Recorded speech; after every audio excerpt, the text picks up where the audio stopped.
It's a new day as we see another hero meeting is going on, but this time they got something to work with as we see Momo Yaoyorozu at the meeting after she told everyone about her run-in with Izuku and identifying his new looks from the hotel picture they had lying around, leaving everyone speechless. Aizawa. Okay, so let me get this straight, you're telling us that this guy right here, Aizawa, is the same Izuku Yagi that went missing years ago, the same Izuku Yagi we saw walk out of the front door of the burning Royal Hotel Domino? Momo. Yes, that's him. Inko. On the verge of tears, my baby. All Might. My son, what happened to you? How could he have done such a thing? It's not right. Nezu. And you know this, how, Miss Yaoyorozu? Momo. Yesterday he confronted me. At first I thought he was there to kidnap me, so I sent my guards at him, but he killed them, and then I tried to fight him only to lose in seconds, and that's when he told me who he was. I thought he was going to hug me, but instead he slapped me and almost killed me. Inko. What? Momo. And he would have too if he didn't get a call from his boss. That phone call saved my life. And if that person didn't call then and there, I'd be dead. Midnight. Oh my god. Mirko. Okay, but who's his boss? Momo. I don't know, but Izuku referred to he or she as master. Nezu. Really now? Interesting. All Might. We need to find this boy now. Present Mike.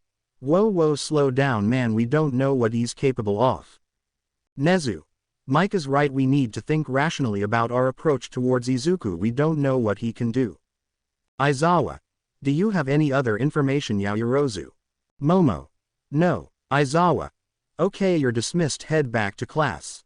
Momo take a bow and walks out of the office, leaving the heroes there to discuss what to do about Izuku. Nezu. Well then, it's best we start our search for the young man, shall we? This meeting's over. Inko and All Might got up first and speed walked out of the room as the other heroes followed behind them, leaving Nezu there as he looks at the picture of Izuku and sighs. Nezu.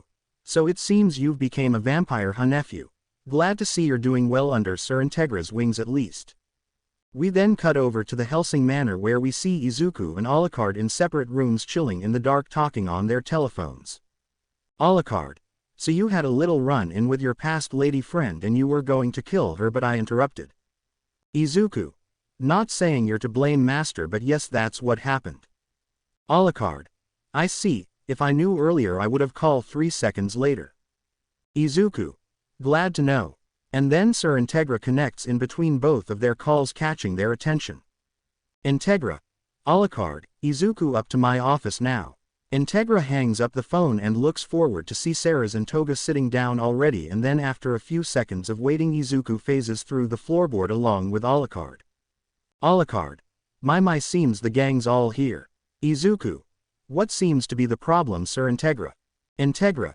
Yes, there is, but before that, if I'm certain which I am, you and Alucard both killed 21 werewolves last night, am I correct? Izuku. Yes. Integra. I see, well done I suppose. Toga. Wait, werewolves exist. Ceres. Yeah, I know, it's shocking the first time you hear it. Integra. Ceres. Why yes, Sir Integra. Integra. Have you been showing Toga here the ropes? Ceres. Hi, Sir Integra. Integra. Good, and now the reason why you're all here, we've got a problem. Alucard. Is it the Nazis? Integra. No. Izuku. Is it the wolf pack? Integra. No. Toga. Are we running low on money? Integra. Never. Ceres. Is it more vampires? Integra. No. Alucard. Well then, enlighten us, master, what seems to be the problem? Integra. It's the Iscariot, there have been sightings of them in Japan and I'm certain they're looking for you all. Izuku. That is indeed a problem. Alucard. I see. Toga. Question. Integra. Yes. Toga. What's the Iscariot? Integra. Basically a bunch of fanatics who hunt down and kill the supernatural, such as yourselves. Toga. Ah, okay, I understand now. That's bad. Integra. We just discussed this, so yes it is. Ceres. So does that mean avoid Japan until they leave, or? Integra. Alucard can handle himself, but you three need to be careful. Izuku. I understand. Integra. Well then, this little meeting is over, you can go now. Ceres and Toga walk out the door as Izuku decides to follow behind them, leaving only Alucard, Walter and Integra. Integra. Is there something you want to say, Alucard? Alucard. I feel like you left out an important detail as to why Izuku has to be careful. I'm sure you haven't forgotten we're somewhat the same. Integra. It's because we cut over to a church where we see Makoto on his knees in front of a stand, and in that stand is an open Bible as the sunlight shines down on the stand and Makoto. Makoto. For God did not give us a spirit of timidity, but a spirit of power, of love and of self-discipline. Amen. Then the church doors open, letting in more sunlight as Makoto doesn't bother to see who it is since he already knows who it is. Father Anderson has arrived, Brother Nayagi. Makoto. Thank you for the news, Yumiko. Yumiko. Hi. Makoto gets up, closes the Bible and walks away from the stand and heads outside to see two people he knows of, but one he knows best. Makoto. How was your flight, Father Anderson? Anderson. I'm just glad to be off that bloody plane surrounded by the many heathens, makes my skin crawl. You didn't get first class. Anderson. Everyone in first class was tainted with greed, Heinkel. Heinkel. TCH, I could see that. Anderson. Anyway, Makoto my boy, I heard you went toe to toe with the disciples Hellspawn. Makoto. Yes, but I failed. I am sorry, Father Anderson. Anderson. Chin up, little one, believe in yourself and your faith in the Lord and you shall prevail next time you meet. Makoto. Thank you, Father Anderson. Yumiko. Father Anderson, where is Maxwell? Anderson. Said he had other things to worry about, not really my problem though. Heinkel. So what's the plan? Anderson. According to what the church has gathered, lots of unholy stuff's been going on in Japan's and specifically this city. Yumiko. Musutafu. Anderson. Indeed, so we'll lie in wait till sundown. Heinkel. But why sundown? Anderson. You didn't forget what we're up against, did you, Heinkel? Heinkel. Of course not, we're fighting vampires. Anderson. Exactly, so when the sun goes away the blood drinkers will come out to play. Makoto. Be ready, blood drinker, I'll be waiting for you tonight and this time I'll butcher you. While the four holy crusaders prepare for the sun to go down, we cut over to a dark place somewhere underground as we see a bunch of people lined up in orderly fashion inside of a room where we see a figure sitting on a seat. Gentlemen. They are Nazis. N. Soldiers. Sieg Heil, Sieg Heil. Und we will have war. N. Soldiers. Seig Heil, Sieg Heil. Und we sniffles you und we. Achu. N. Soldiers. Gesundheit, Gesundheit, bless you.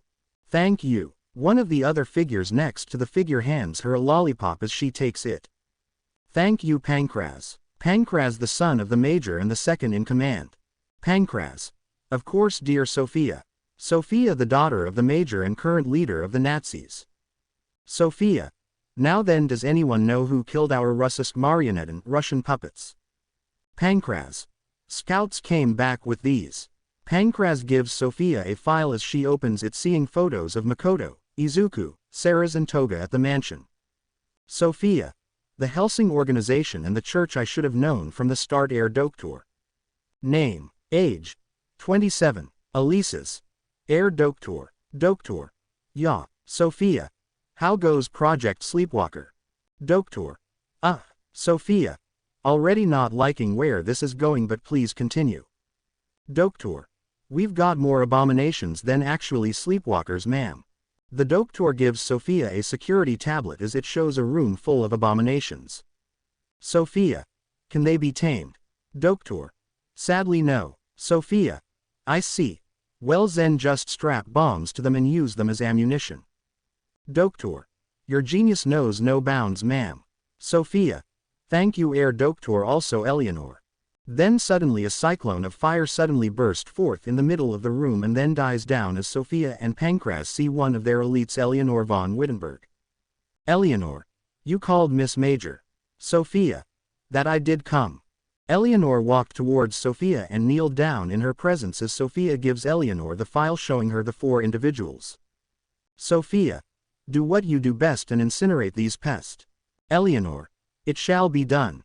Eleanor walks back into the center of the room and burst into a cyclone of fire as the fire dispersed and Eleanor disappears as a smug look forms on Sophia's face. Sophia. I do enjoy the sight of a burning city, don't you, Pankraz? Pankraz.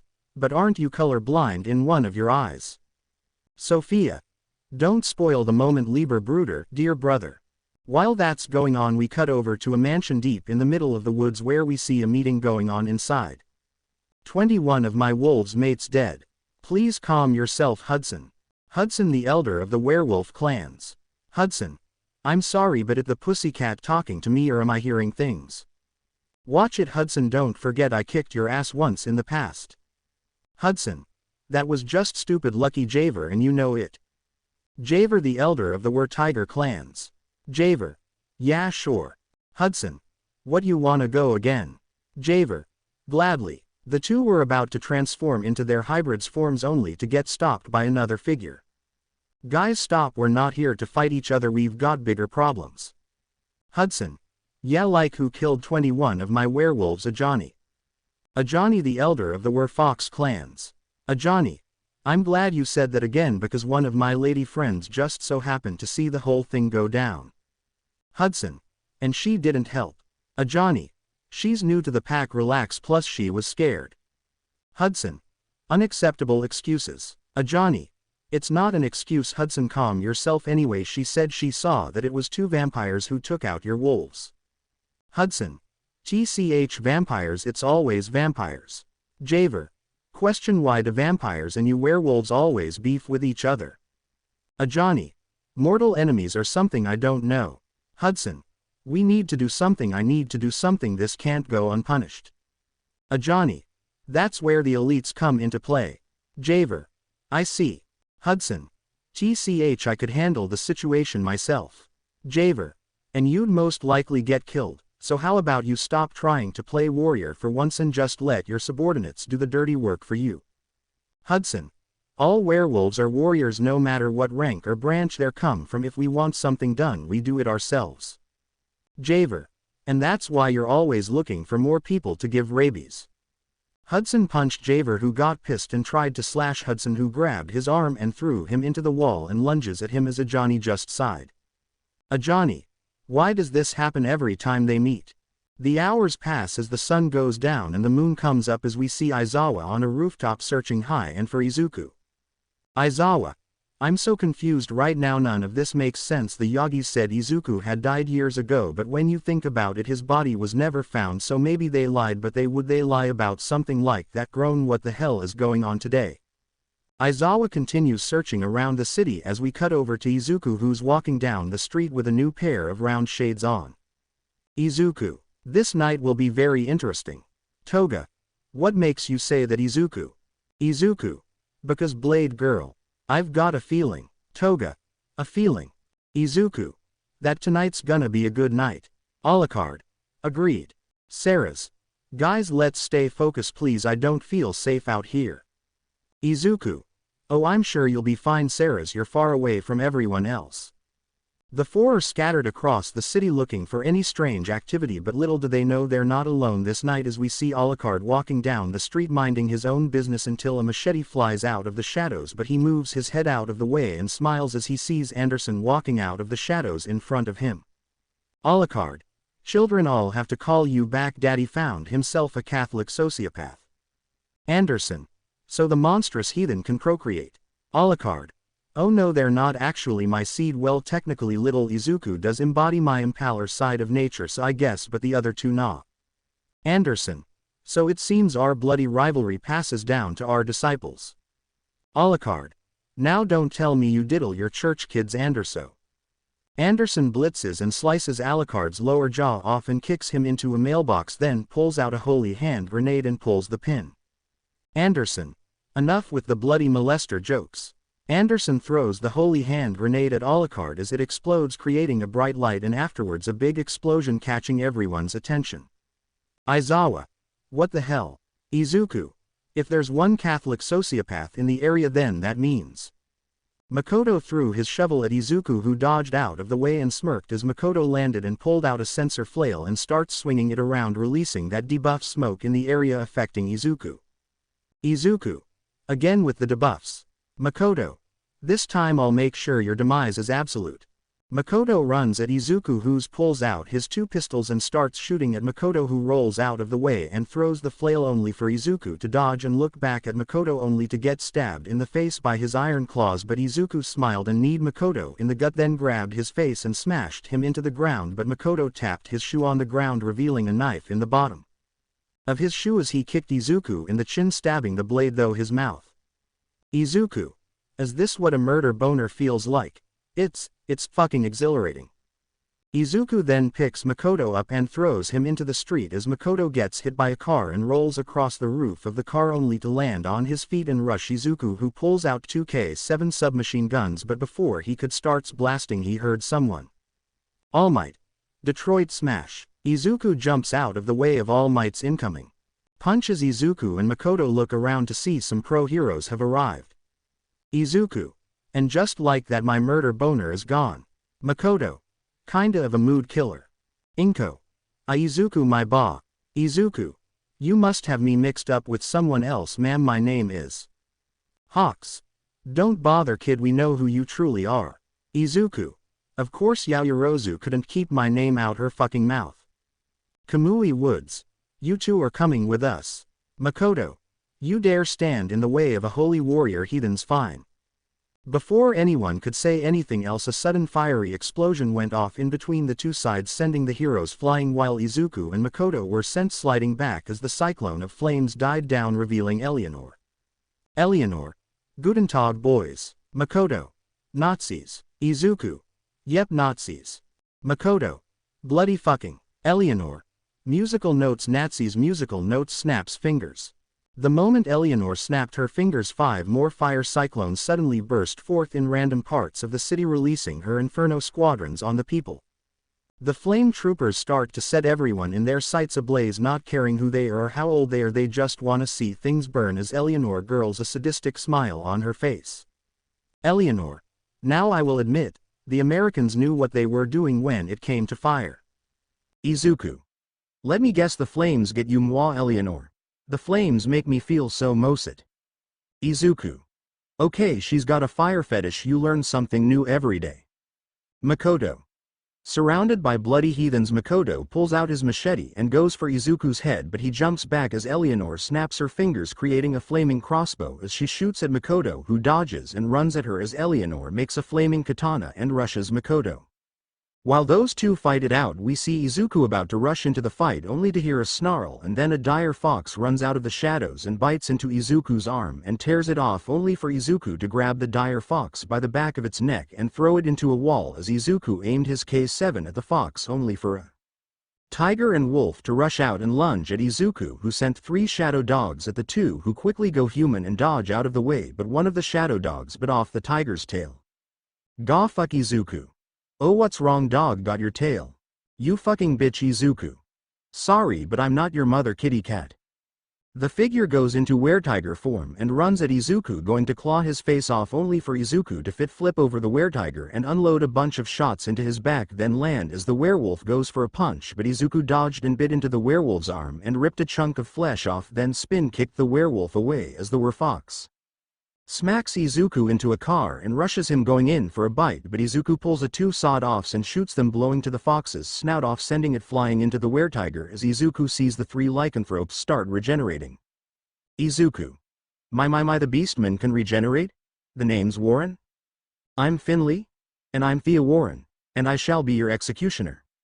Warren goes into his werewolf form and rushes Izuku, who turns into a bunch of bats and scatters across the place as Thea and Finley chase after the bats.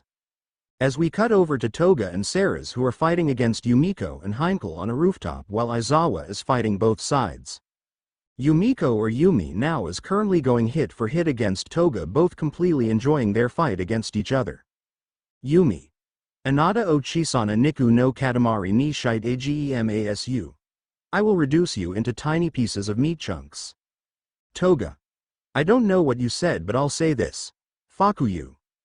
Yumi rushes Toga, who does the same, as we see Ceres and Heinkel both shooting at each other.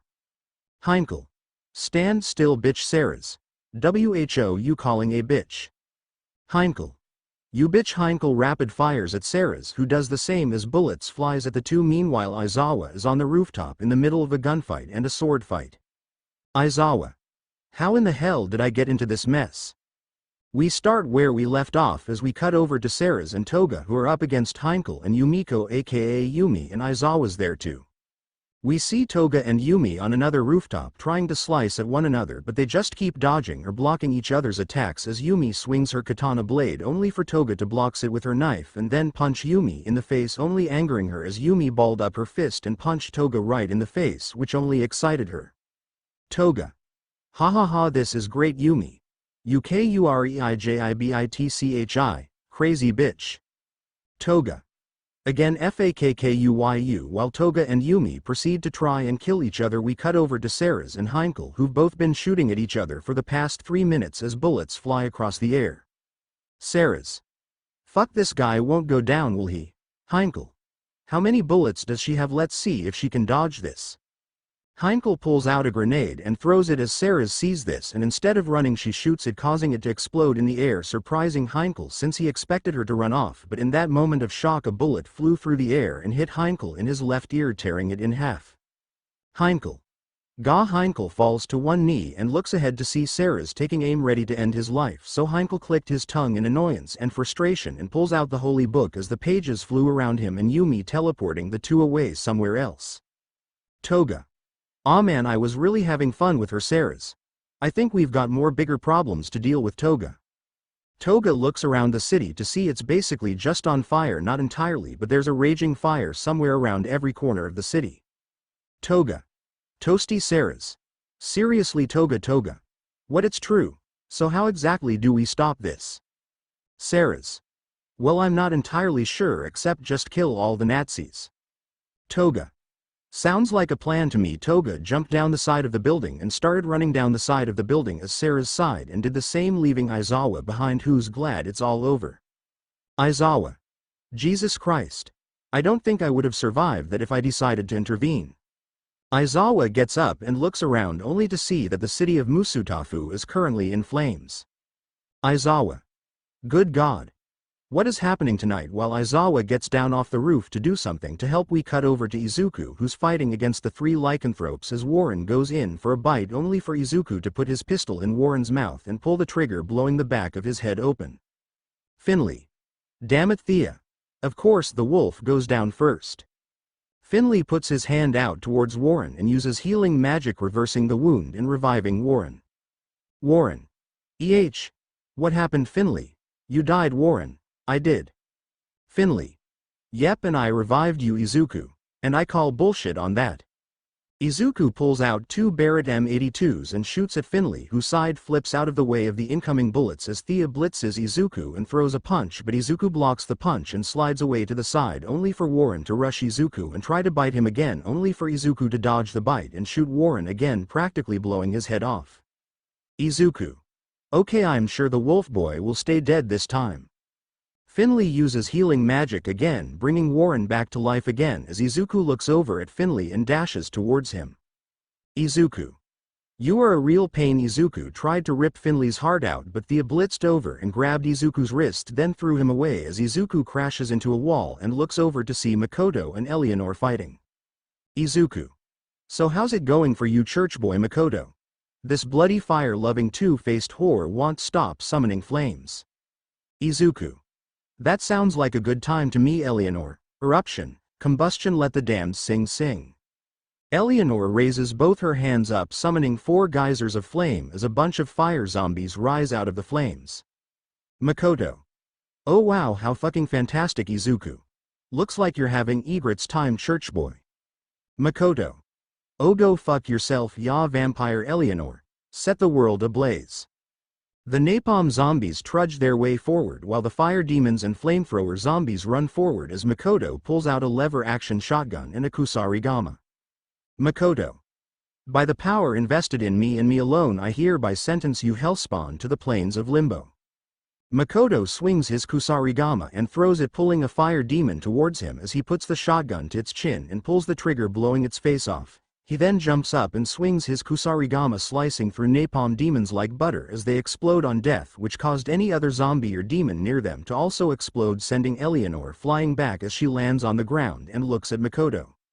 "Eleanor, that damn choir boy thinks he can put out my flames, let's put a stop to that." Eleanor creates a fire crossbow and shoots at Makoto, who saw it and barely dodged the fiery arrow bolt, then rushed her as Makoto threw his Kusarigama, wrapping it around Eleanor's left arm and then giving it a good tug as the blade slices deeply across her arm, drawing blood. "Eleanor, you little bastard."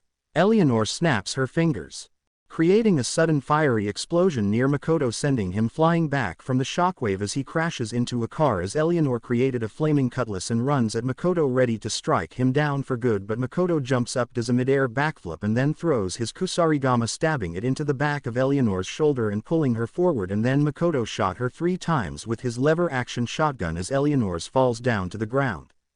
Makoto, may God find it in his heart to forgive someone as foul as you. Makoto looks over at Izuku, seeing him dealing with the 3 lycanthropes, and was about to rush in until boom! A sudden explosion went off behind Makoto as he felt it get more hotter than before and looked behind him to see Eleanor with a new form. "Eleanor, I am the flame of war, ha ha ha ha ha." "Makoto, are you bloody serious right now? I just can't catch a fucking break now, can I?" Makoto runs back at Eleanor, who charges up a heat blast and fires it, only for Makoto to slide underneath the blast and goes for a slice at both of Eleanor's legs, but Eleanor levitated above the attack. "Eleanor, I saw that potful attack coming from a mile away." Bang! Eleanor got shot down by Makoto, sending her to the ground as he gets back up and looks at her, slowly recovering. Makoto, hey, you didn't see that ya walking talking candle. Eleanor, I am Hellfire incarnate, you cannot defeat M. Makoto, oh, stick a flamethrower up your ass and shut up. Makoto shot at Eleanor again and again, refusing to let her get back up, and once he reaches her, he wraps the Kusarigama chains around her throat and starts strangling her, only for Kusarigama to melt the chains, breaking them, but Makoto simply swung the blade down into the back of her head. Eleanor, no, and no no. Eleanor then levitated up into the air and starts cracking and getting brighter and brighter. Makoto, that doesn't look friendly, think it's time to skedaddle on out of here. Makoto makes a run for it, getting away from Eleanor, who starts shining more and more, soon catching everyone else's attention. Thea, oh, that don't look good. Finley, is she about to explode? *BOOOOM.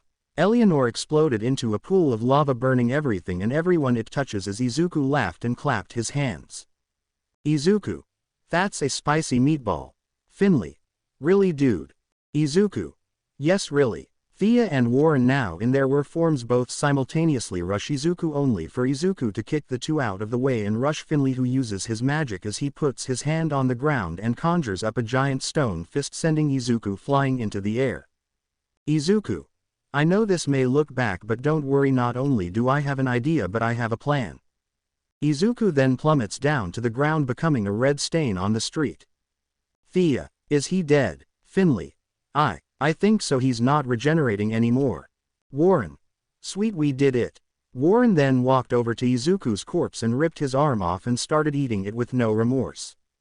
Warren, so this is what vampire meat tastes like, surprisingly tastes like wine. Inko, my baby. The three look over to see the others' heroes, shocked to see Izuku dead and Warren eating his arm. Warren, more meat for me to chew on, huh? Finley, wait, hold on, we got what we came for, they're not worth the All Might. SMAAAAASH. All Might blitzed Warren, who was ready, only for Thea to spin kick All Might into the wall, embedding him in it. Thea, we don't have any beef with you heroes, it's just this vampire guy, so you can just walk away right now. Ryaku, even so we can't let you get away with this. Thea, so be I. Warren, cough who cough cough. Warren suddenly fell to his knees, coughing up loads of blood, shocking Thea and Finley, who ran over to Warren to see what the problem was. Finally, hey man, relax, what's the maw? Warren, it hurts. Finally, what are you? Warren, get it out, get it out. Warren turned into a werewolf and roared in sheer pain, confusing and worrying Finley, not sure what's going on, until Warren's chest cavity burst open, revealing Izuku's head and hands covered in blood. Finley, What the fuck? Izuku. Heeres Johnny. Izuku then opens his mouth revealing one of the pistol that shoots silver bullets as he uses his tongue to pull the trigger, shooting Finley in the head, killing him, shocking Thea while either horrifying or disturbing the heroes. Izuku then regenerate himself inside of Warren, which caused the still alive Warren to feel unimaginable pain until Izuku clawed his way out through his chest cavity, then shot him through the head with a silver bullet for safe measure. Izuku. And then the pussycat was left all alone. Thea. TTCH, fuck this, I'm outta here. Thea ran away from Izuku, who didn't bother going after, pretty sure that he'd meet her again someday, as he looks around to see the street on fire and bodied, littering almost every part of the streets. Izuku. Well, my job here is done, walks away. Inko. Izuku, wait, it's me, your mother. Izuku. My mother died long ago, Miss Yagi, along with my father and sister. I am not the same boy that once kneeled in fear. If you all know what's good for you, you will stay out of my way. Death Arms. Like hell, you just killed those two, you're under arrest. Izuku shot at Death Arms, grazing his cheek, leaving a deep cut across his cheek, scaring him and the others as Izuku glares at the heroes. Izuku. Business comes first before personal matters.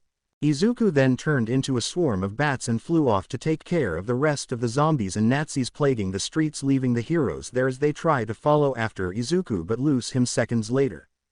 The rest of the night goes by as the Vamoirs and Holy Crusaders take out the zombies and Nazis, setting everything ablaze, and once that was done they were going to fight again, but the heroes arrived and tried to arrest them all, so they went their separate ways, not wanting to deal with the heroes.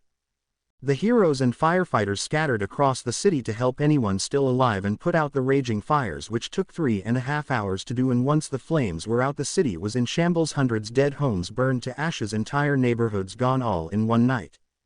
After that disaster of a night, it's now a new day as we see the heroes discussing the absolute destruction that was caused yesterday night. Nezu. This is indeed terrible. Present Mike. No kidding. Vlad. How is the city gonna recover from this? Midnight. What about the people? How are they gonna recover this, let alone survive? What if something like that happens again? Nezu. I might have an idea. Nezu picks up his desk phone and dials in a number as all eyes are on him, wondering who's he's calling, as the room is silent for 2 minutes until someone answers. Nezu. Good day, Sir Integra. Integra. What do you want, Chimera? Nezu. Well, I was hoping we could set up a meeting of some kind. Integra.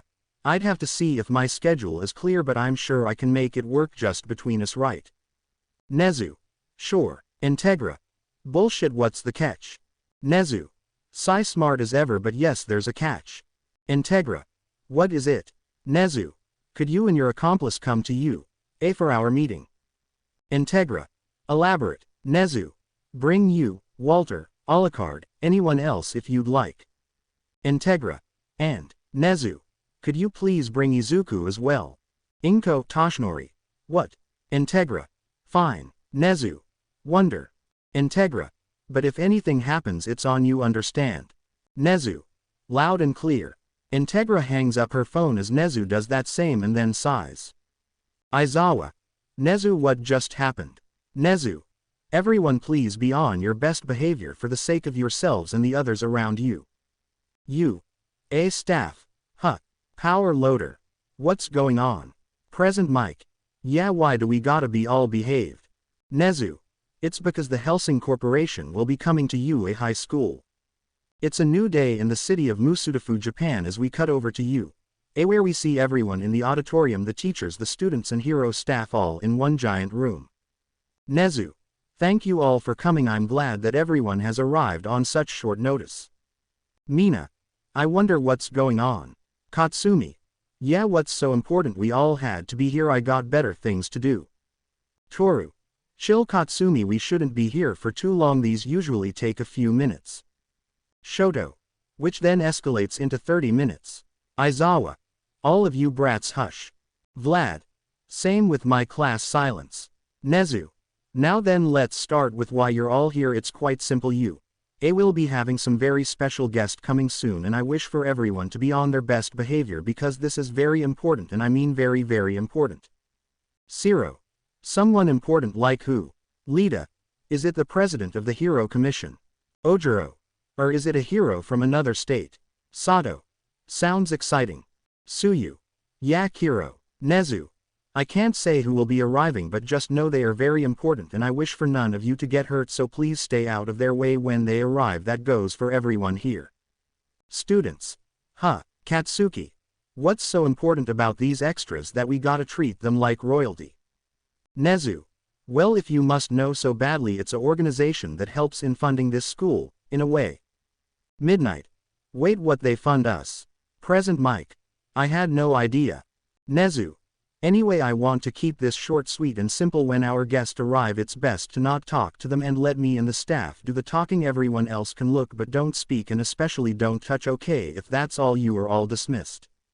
After that, the students and staff all start to leave the auditorium while Nezu walks off back to his office only to be accompanied by Aizawa. Nezu. Do you have something to say, Aizawa? Aizawa. A few things. One, how long have these guys been funding this school? Nezu. A long while now. Aizawa. Okay, second question, why exactly did you say those things like the look but don't speak or touch? Is it that serious? Nezu. Absolutely, I wish for no one to go get hurt on school grounds. That would be very bad. Aizawa. They wouldn't hurt the students, would they? Nezu. That is a gamble I'm not willing to take. Aizawa. Oh. Nezu. Yeah, I just hope nothing bad happens when they arrive, but I'm sure it'll be fine. Meanwhile, at the Hellsing Manor, we see Integra and Walter outside of Izuku's room door as they have been trying to get him out of his room for the past 10 minutes. Integra. Izuku. Izuku. No. Integra. Come out. Izuku. No. Integra. I know you don't want to go, but they specifically asked for you to come. Izuku. No. Integra. I'm not asking again, let's go. Izuku. Integra. Fuck you mean Izuku. Respectfully, no sir. Integra, I don't wanna. Walter. Sir Integra, if I may speak, why not just leave Izuku here? He is capable of being home alone. Integra. True, but the last time I checked, he's Alucard's disciple. Walter. Meaning? Integra. He most likely has Alucard's other personality. Alucard. Oh come on, you're still upset about the whole money thing. Integra. You tried to do a pyramid scheme, Alucard, and almost succeeded until you shut the whole thing down. Integra. I don't have the time or the patience to be dealing with the fucking IRS knocking at the doorstep. Walter. Izuku, can you come out of your room? Izuku. I don't wanna. Alucard. Anyway, what's going on here? Walter. We're heading to a meeting and Izuku has to come but doesn't want to. Alucard. Does he have to, or do you want him to? Integra. He was specifically asked to come. Alucard. Okay, where exactly is this place of meeting, if I may ask? Integra. We're going to UA High. Alucard. Oh, that sounds bad. That's bad, right, Walter? Walter. In Izuku's case, yes. Alucard. Okay, I see. Integra. Can you talk to him, try to get him to come out? Alucard. I don't know, he seems to be pretty relaxed in there. Integra. I'll get you that hot tub you always wanted. Alucard. You mean the one with the bubble dispenser? Integra. Yes, that one. Alucard knocks on the door 5 times with a bit of force. Alucard. Izuku, as your somewhat father, come out of the room right now. Izuku. No, respectfully. Alucard. Don't raise your voice at me, young man. Izuku. No, respectfully. Alucard. Well, I've done all I can do. Integra. Izuku, I will kick this door down and drag your ass out of this room. Izuku. No, you wouldn't. This door was made by at least 10 different people who specialize in wood, plus it's got the gold embedded into it on the side. That's a lot of money going down the drain if you ask me, sir. Integra. Integra. You little smart ass. Izuku. What can I say? I learn from the best. Alucard. I am so fucking proud right now. Integra. For fuck's sake, we're going to be late. Sarah's. What's going on? Integra. It's Izuku, he's not coming out of his room. Toga. Why not? Integra. We're going to UA High for a meeting that requires his presence. Izuku. Just tell them I'm busy or dead. Integra. Izuku, get your impaling ass out here now. Izuku. No. Integra. Walter, how much time do we have before this meeting starts? Walter. Exactly 15 minutes. Integra. We don't have enough time. Alucard. Unless we break the speed limit and say to hell with road laws. Integra. You're not driving another car again. Alucard. Welp guys, we're gonna be late. Izuku. Why do I have to go there? You all know about my past. What makes you think I wanna see them again? Toga. His past. Sarah's. I'll explain later, but Izuku, please come outside. Izuku. No, Sarah's, just please leave me be. Sarah's. You're really not coming out, huh? Izuku. Nope. Sarah's. Sigh. Okay Izuku, if you come to this meeting with us all, I'll do that thing with my mouth you always enjoy. Izuku then phases through the door with a crimson pair of shades on and an all black and crimson red suit on with a blue rose in the chest pocket. Izuku. Okay, let's go. Integra. Are you serious right now? It was that fucking easy. Alucard. BWAHAHAHAHAHA. Alucard. Comedy gold at its finest. Toga. Damn girl, how good is your head game? Sarah's. Blushing mess, let's not talk about that right now. Izuku. Welp, let's get this over with. Integra. Sai agreed. The group then make it down to the manor garage and get in their own respective vehicles. Sir Integra's car, Alucard's car, Izuku's car. Walter drives Integra while Sarah's and Toga get in Izuku's car as the group drive off towards UA to see what this meeting is all about. A few hours pass, the sun is still out as we see Nezu waiting patiently for them to arrive. Aizawa. Nezu, what makes you think they'll actually come here? Nezu. I know Integra, she wouldn't miss any type of meeting much to her disliking unless she just upright declines. Inko. It's been like 20 minutes, they should have been here by now. Nezu.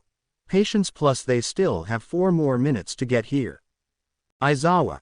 I just think they'll make it, let alone actually crash. Everyone looked out the window to see a car had crashed through the school gates and broke down in the front schoolyard as the heroes rushed outside to see who it is. As they make it outside and surround the car ready for whatever until the front door opens as Alucard comes out dressed to impress. Alucard. Apologies for the gate, but we were running late. Nezu. Oh no, why is he the first one here? Vlad.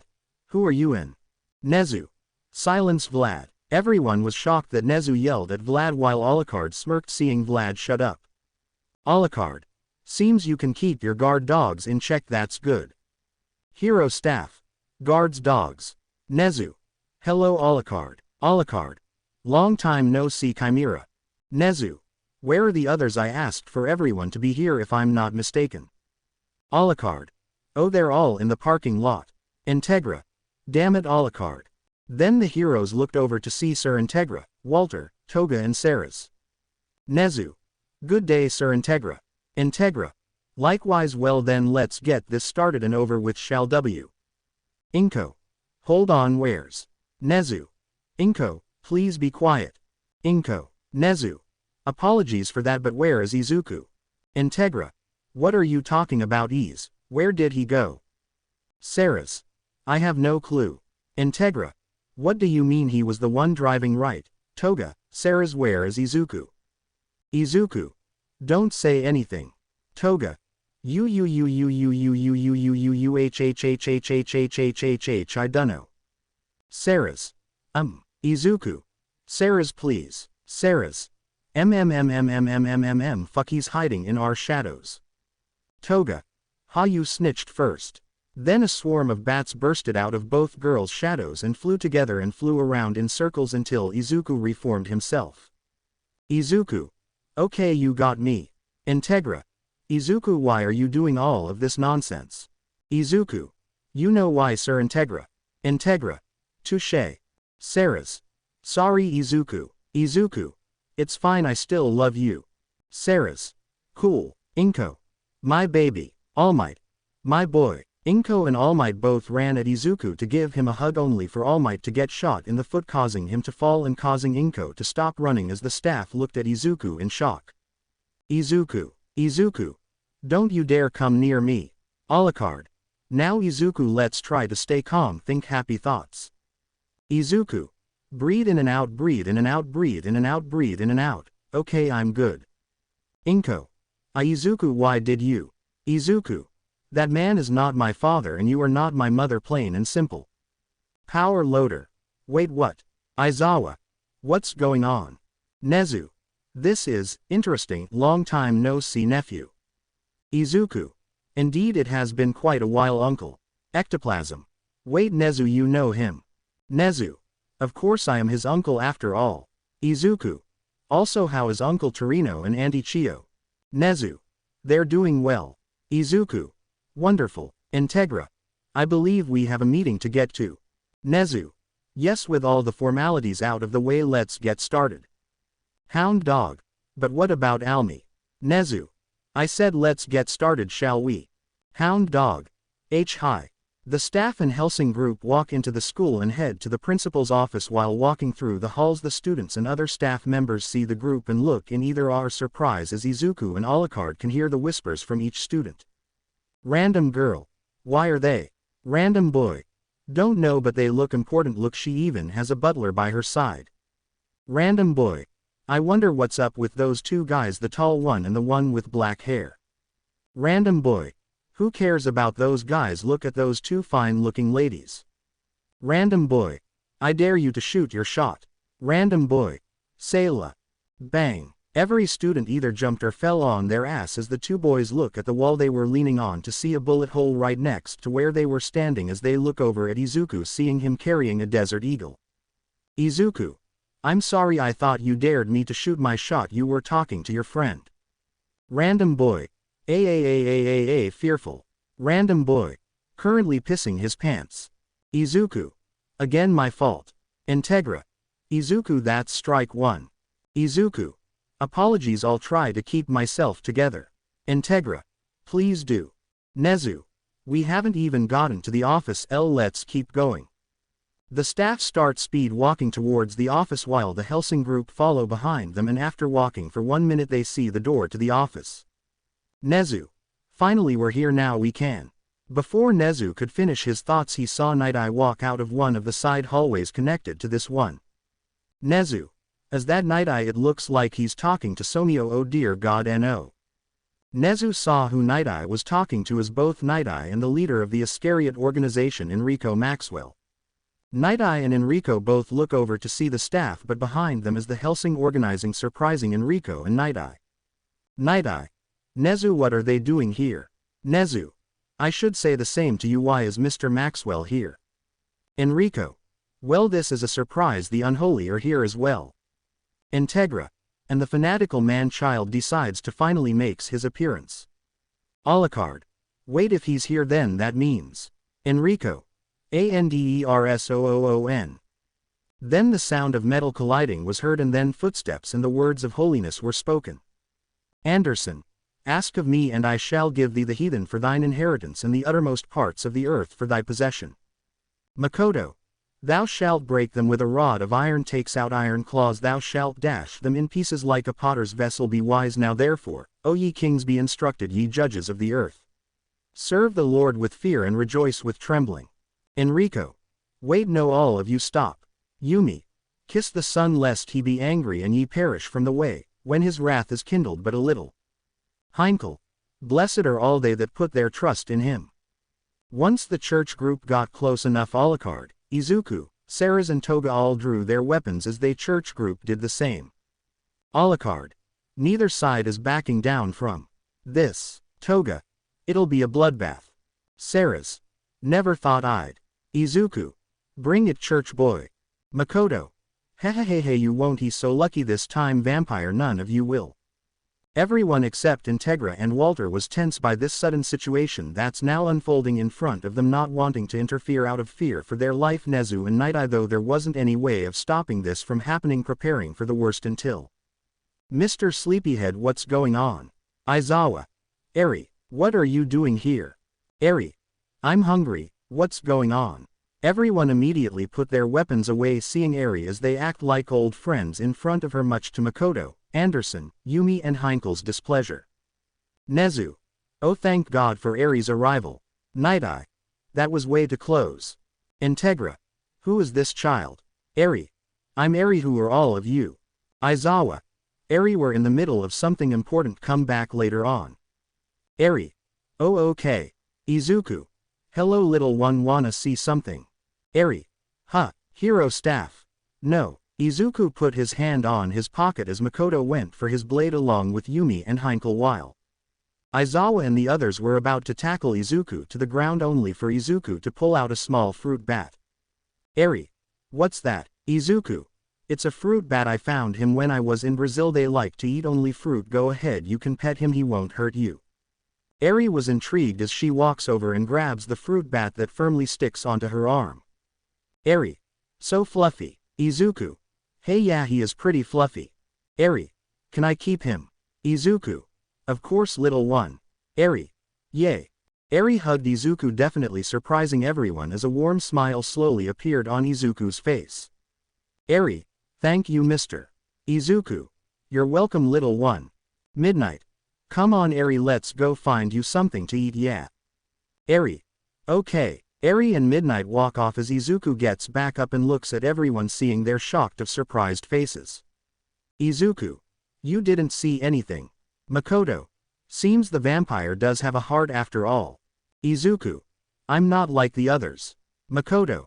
Still gonna kill you though. Izuku. Right back at ya buckaroo. Alucard Anderson. I feel like a proud father right now. Nezu. Can we please get into the office today please? Integra. Agreed, we've wasted enough time out here. After all that, Nezu, Night Eye, Enrico and the Hellsing organization, the Holy Squadron and the Hero staff all finally make it into the office. The Hellsing organization go on one side of the room while the Church Squad go to the other side of the room, while the heroes are in the middle of two explosive rivals who won't hesitate to start fighting if one false word is said, putting them in a very deadly position. Aizawa. I'm surrounded by killers, this is not how I saw my Tuesday. Nezu. Now then, let the meeting commence. The meeting has now begun as we see the Hellsing squad on the right side of the room while the Church squad is on the left side of the room, and on the middle is the hero staff and Principal Nezu, who can feel the tension in the air between both sides. Nezu.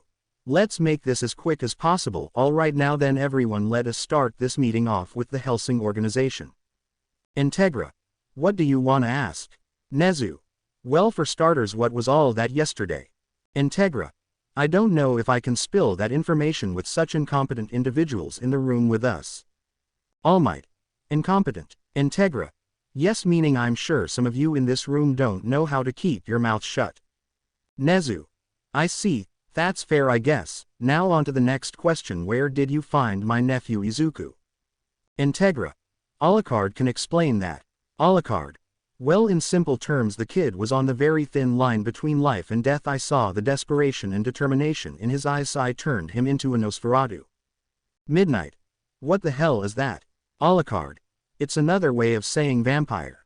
Inko. So you turned my son into a monster. Alucard. I mean, he's more civil than some people in this room. Present Mike. What do you mean by that? Alucard. It's not my place to say it. Nezu. He was on the verge of death. Something isn't right here. Side question for Izuku. Izuku. Yes, uncle. Nezu. Mind going into further detail about the whole brink of death thing? Izuku. Why not, besides it's nice to get things off your chest. Izuku then goes in to explain what happened to him in that day before Alucard had found him, and needless to say everyone was shocked by this sudden revelation. Izuku. And that's what's happened. Aizawa. So you're telling me I have 6 students in my class with attempted murder charges on their hands? Izuku. Not attempted, they did kill me, the old me to be more precise. Makoto. As the saying goes, sometimes even humans can be worse than the monsters they fear. Yumiko. Indeed so. Midnight. And you two didn't know about this happening? All Might. And no, of course. N. Izuku. Lies. All Might. Huh. Izuku. Inko had no clue because she lost the ability to care for me, but you knew about this, and to add salt to it you encouraged them to do it. Nezu. Wait, what? All Might. I didn't know. Hone. Izuku. Oh, so when Izumi came to you and said ahem, hey dad, there's this weak kid who thinks he can be a hero without a quirk but refused to accept his fate, what do you think me and my friends should do?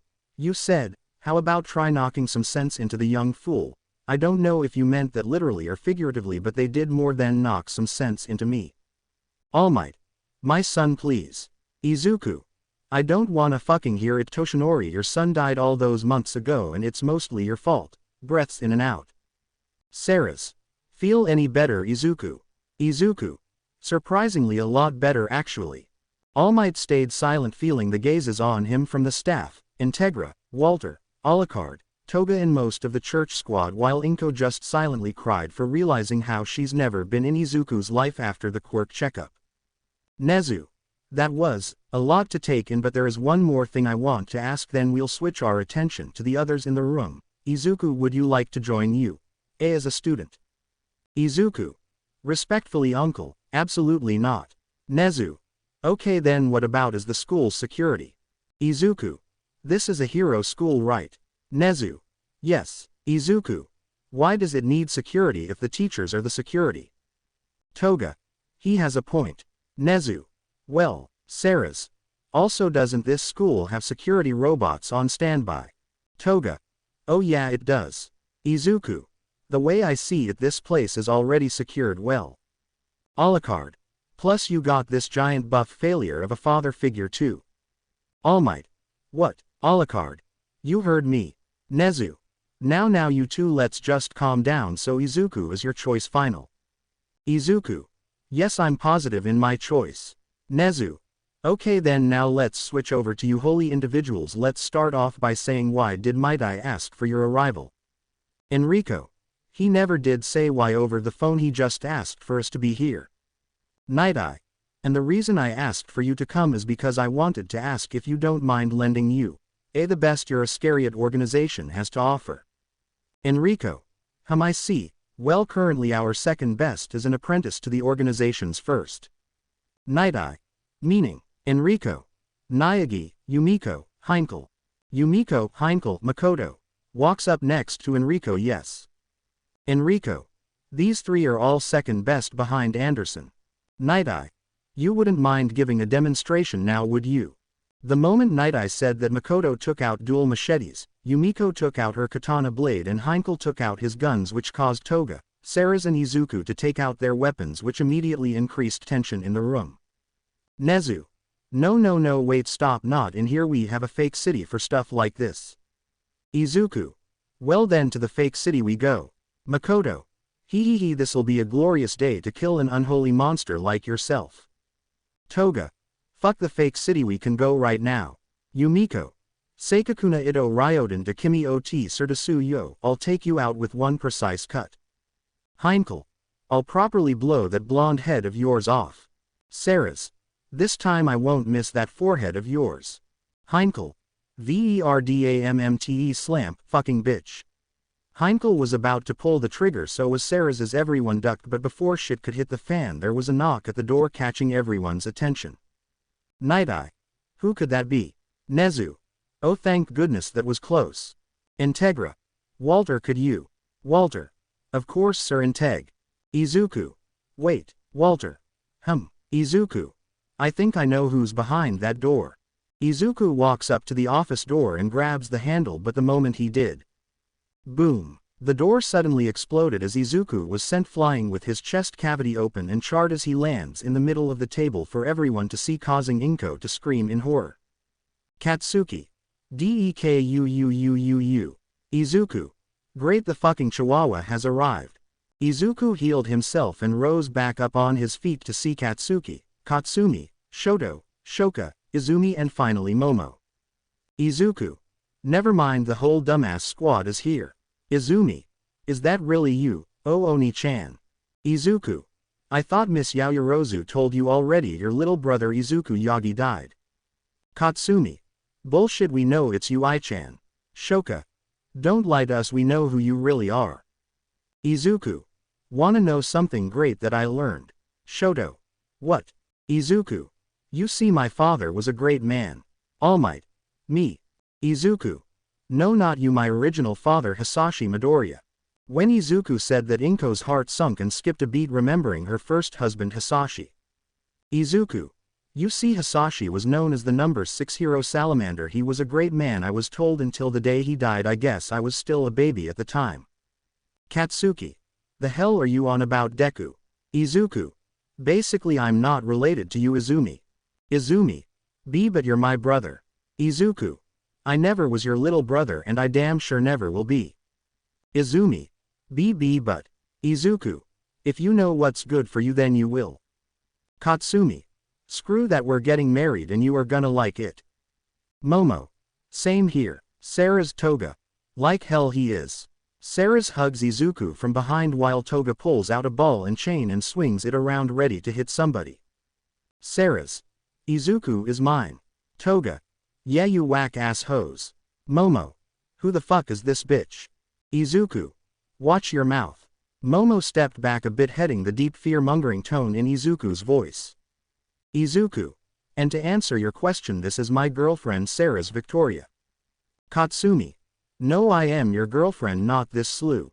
Katsumi couldn't get to finish her sentence as Izuku blitzed her and gripped her neck as he started to choke her out as her face started to go purple. Izuku. Watch your fucking mouth. Katsuki. Get your hands off my oof. Izuku threw Katsumi at Katsuki as the two both go crashing into the office wall as Izuku rubs his forehead and sighs in annoyance. Izuku. On behalf of everyone here, let me just apologize, I'll see myself outside. Izuku was about to walk out of the office until Shoka stepped in front of him and tried to say something only to get backhanded to the floor as he continued walking away, not saying a word. Integra. Toga and Sarah's go with him. Toga, Sarah's. Hi. Momo. I think I should. Toga. You sit your delusional ass down somewhere. Sarah's. You and these fools have done enough. Toga and Sarah's walk out of the room as Momo tried to go after them only for Izumi to stop her and shake her head no. Meanwhile we cut over to Izuku, who's now outside in the back behind the building underneath a tree chilling in the shade. Izuku. Stay calm, you knew this would happen eventually, don't beat yourself up over something you knew would happen, sigh-fucking morons. Najire. Oh hey, it's you again. Izuku looks up to see Najire as she floats over to him and looks at Izuku, seeing his face almost immediately knowing something's wrong. Najire. Hey, what's the matter? Izuku. Oh, I'm fine. Najire. You look well, not sad but not in the mood. Izuku. Exactly, so you can leave now. Najire. Not until I cheer you up. Izuku. You don't even know me. Najire. I'm a hero in training, it's my job to help people I don't know. Izuku. That is true, what do you want? Najire. I want to know what's got you so down in the dumps. Izuku. Just some fools from the past. Najire. I see, so you're running from your past. Izuku. Not exactly, I just don't want to be bothered by them and their foolishness. Najire. What happened in your past? Izuku. All I can say is that I was a major victim of more or less torture. Najire. Why, you mean bullying, right? Izuku. Did I stutter? Najire. Oh, you're serious. Izuku. Dead serious. Najire. I think I have a solution to your problem. Izuku. Let me guess, forgive and forget. Najire. No, I was gonna say go for the throat and don't let go until the body stops shaking. Izuku. Is it weird I suddenly got erect from that statement? Najire. Izuku. You know what, you make good advice, Miss Hato, thank you. Najire. Thank you. Izuku. Welp, I'm off. Izuku then turns into a swarm of bats and flies off, leaving a blushing Najire there after what Izuku said. Najire. That statement was so weird and so sudden. Oh my god, he actually said that with no hesitation. While Najire is in disbelief about what Izuku said, we cut over to Sarah's and Toga, who are looking for Izuku until they see the swarm of bats as Izuku reforms himself and smiles as the two run at him and hug him as he hugs them back. Izuku. It's okay you two, I'm fine now. Toga. Baka, where did you go? Izuku. Got some good advice from an outgoing bubbly girl and I'm gonna put that advice to use. Sarah's. How? Izuku. Can you two do me a small favor? Toga. Anything. Izuku tells the two girls what he wants them to say to Izumi and her friends as they agree and head back to the principal's office to relay the message. And once the two get back to the office, they see Anderson being held back by Makoto, Yumiko, Enrico, and Heinkel from trying to kill Inko and All Might. Enrico. Anderson, no. Anderson. Let me go so I may butcher these heathens with me bare hands. Yumiko. Father Anderson, relax please. Makoto, Heinkel. It's not worth it. Anderson. Oh, it's bloody worth it, alright. Toga. Ahem. Everyone looked over to see Sarah's and Toga back from their search, but not with Izuku. Integra. Ladies, where is Izuku? Toga. Well, Integra, he left a message for that bitch and her friends. Sarah's. More like a declination, but still. Izumi. For me. Sarah's. He said for you and your friends to meet him at the fake city. If you win, Izuku will consider whatever you want. Toga. But if you lose, you leave him the fuck alone for good. Katsumi. So if we win, I can get Izuku to marry me and be a stay-at-home husband. Momo. I'll get to bear his kids like I originally wanted to. Shoka. I'll get to start a family with Izuku. Izumi. I'll get my brother back. Katsuki. Shoto. I'll get my punching bag back. Izumi. We accept. Sarah's. Good, because he's waiting for you there. Katsuki. Out of my way, skanks. Katsuki and Shoto ran off first, and then the girls, as Toga wanted to slit Katsuki's throat for calling her a skank, but she held her tongue, knowing how fucked they really are. Toga. Oh, they're so fucking dead. Sarah's. This'll be enjoyable to watch. Alucard. Welp, anyone want to see a one-sided ass whooping? Snipe. What do you mean? Integra. Those kids are gonna die if no one stops them. All Might. What, Inko? Izuku wouldn't do that to his own sister, right? Integra. Were you not listening, women? Izuku isn't related to her in the first place, and even so he still can't stand her or her friends. Aizawa. Is there a way to prevent them from dying? Integra. There's only two ways, and it involves me or Alucard, but mostly me. We then cut over to the fake city where we see the Izumi squad make it to the fake city where they see Izuku standing there waiting for them. Izuku. I knew you'd come. Izumi. That blonde-haired girl said if we beat you, then you have to grant us one thing. Izuku. Correct, but the question is. Shoto. Burn. Shoto sent a wave of fire at Izuku, engulfing him in the flames, shocking the girls, while Shoto smirked, thinking he killed Izuku for good, until they heard laughter coming from the fire as Izuku burst through the flames and into the air like a bat out of hell, carrying a Barrett sniper rifle. Izuku. Never mind, let's get straight to it. Bang. A bullet speeds through the air and hits Shoto's left ear, blowing his ear to bloody bits, causing Shoto to scream and hold his aching head in pain, shocking the others. Izumi. Scatter and surround him. The five dash in different directions as Izuku lands on the ground and instantly blitzed in front of Shoka and stabs his hand into her gut as she pukes up blood. Izuku. Gotcha, Two-Face. Shoka. Izuku. I'm sorry.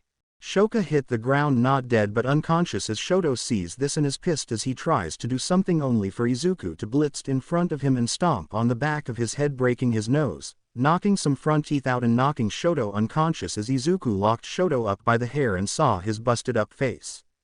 Izuku. At least you can say you got jumped, I'm sure someone will believe you. Katsuki. Dekuuu. Katsuki ran at Izuku to deliver a point-blank explosion, only for Izuku to blitz right in front of Katsuki, grab his wrist and twist it, causing Katsuki to scream while Izuku formed a sadistic smile. Izuku. Oh, I'm not done yet. Izuku then kicked Katsuki's right leg, breaking the bone and causing Katsuki to fall on one knee as Izuku started bitching, slapped Katsuki across the face. Izuku. Who's a good little bitch? Katsuki. Fuck you, Dek. Izuku. I said who's a good little bitch? Katsuki. Fucking Santo. Izuku. I said who's a good little bitch? Katsuki. I'll fucking kill Y. Izuku proceed to bitch slap Katsuki across the face over and over, asking him, who's a good little bitch, until Katsuki fell unconscious as Izuku saw this and sighed, but then smirked as he squeezed in Katsuki's broken wrist, causing him to jolt back up awake as Izuku leaned forward and gets nice and close to Katsuki's ear. Izuku. Don't ever forget I made you my bitch. Katsuki. Fuck you. Izuku chuckled for a bit and then palmed Katsuki's face and smashed the back of his head into the ground, knocking him unconscious as he turned his attention to the last three girls. Izuku. Now it's just the three little tramps. Momo. Izuku. Wait, listen, I have an offer. Izuku. Which is? Momo. If you let us win, I'll let you have a feel of my breast. Katsumi. Who mines are bigger? Momo. Yeah, as if. Katsumi. Like he'd want some dumb bimbo like you. Momo. I am smart and sexy. Izuku. Ladies please, you're both nothing compared to Sarah's. Katsumi. Momo. What does she have that I don't? Izuku. She's sweet, she beautiful, she's cute, she's got a nice ass, waist, face and her breast are bigger than yours. Momo. Momo. No way. Izuku. Approximately 90 centimeters if I'm not mistaken. Sarah's. Not, that's the right answer. The four look up to see the others from the Hellsing squad have arrived along with some of the staff. Izuku. Okay, I was right. Momo. That's not possible. Sarah's. Oh, it's possible, bitch. Momo. You took my man, you fucking bitch. Sarah's. Now why would I steal something that never belonged to you in the first place? Momo. I'll kill that bitch once I defeat Izuku, let's end this. Izuku. I agree. Katsumi. AP Gatling Cannon. Katsumi rapid-fired 55 shots at Izuku, sunk into the shadows and started shadows hopping around the place while chuckling, which the three girls heard. Katsumi. Come out and face me. I-chan, stop running. Izuku. Oh, I'm not running. Izuku suddenly burst out of Katsumi's shadow and put a gun to the back of her head. Izuku. I'm just playing with my food is all. Katsumi. What is that? Izuku. Ever heard of a pistol, or are you too busy playing terrorist to remember what a weapon is? Katsumi. Hey, you don't have the balls, I-chan. Bang. Katsumi screamed in sheer pain and fell down as Izuku shot her in the back of her calf and then aimed his pistol at her face, seeing the fear and horror in her eyes. But then Momo created a katana and swung it, slicing the pistol in half, only for Izuku to pull out a second one and shoot Momo in the thigh. Izuku. 2 down, 1 more to live. Momo. No, don't. Katsumi. I-chan, please. Izuku. Izuku. Goodbye, UTW. Izumi. Enough. Izuku looked over to see Izumi throw a punch as he weaves out of the way and knees her in the chest, causing her to cough up blood as Izuku puts his pistols to Izumi's back and pulls the trigger, putting 2 bullets in her. Katsumi. Momo. Izumi. Izuku. She'll be fine, if you can get her to a doctor in time. Katsumi. What is wrong with you? That's your sis. Izuku. No, I'm Izuku Midoriya, not Yagi. That bitch ain't my sister, never was anyway. Ciao. Izuku the laughs and turns into a swarm of bats, leaving the 2 girls there, who fight through the pain in their legs to get Izumi to the nurse's office to save her, as we see Izuku reform himself in the observation room. Izuku. Seems you all enjoyed the show. Integra. It was fascinating to watch, I won't lie. Walter. Wonderful performance indeed, Izuku. Izuku. Thank you, Walter. Alucard. That was very good entertainment. Izuku. Thank you, Master. I had to hold myself back from killing them, knowing I could have with ease, but I didn't. Alucard. You showed restraint, that's good. Aizawa. Well, hate to break up this thing, but Miss Integra. Integra. Call me Sir Integra. Aizawa. Right, well, Sir Integra here has something to say. Integra. I have good news and bad news. The good news is we're off the hook and the cops won't be getting involved in any Hellsing business. Izuku. That's fine, I guess. Integra. But the bad news is, Izuku, you, Sarah's and Toga are going to have to be in this school's rehab program in order to find a certain someone. Aizawa. Starting tomorrow, you 3 are in my class. Izuku. Sigh. Toga. Izuku, you okay? Izuku. It's a new day and it's early in the morning as we see Aizawa in the teacher's lounge sleeping peacefully in his sleeping bag until Aizawa then rolled forward, spooked as he hit his face on the table leg.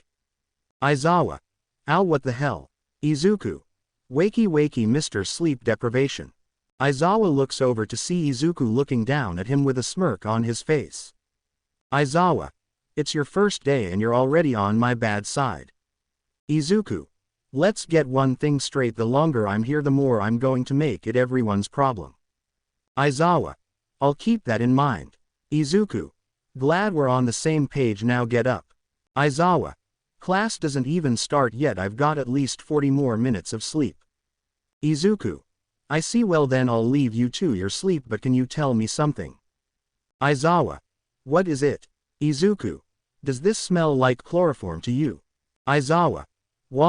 Izuku put a chloroform rag over Aizawa's face, easily overpowering him as Aizawa eventually fell unconscious as Izuku chuckled and disappeared into the shadows, leaving Aizawa there. The time passes and the sun fully rises up into the sky as we see Class 1A in their homeroom chatting, waiting on Aizawa to arrive. Tsuyu. Do any of you guys know where Izumi, Shoto, Shoka, Katsuki, Katsumi and Momo or Kiro? Ojiro. I don't know, I haven't seen them since yesterday. Siro. Maybe they went home early. Mina. Probably. And then the homeroom door opened, revealing Midnight instead of Aizawa, confusing the 1A students. Midnight. Good morning, kids. Mina.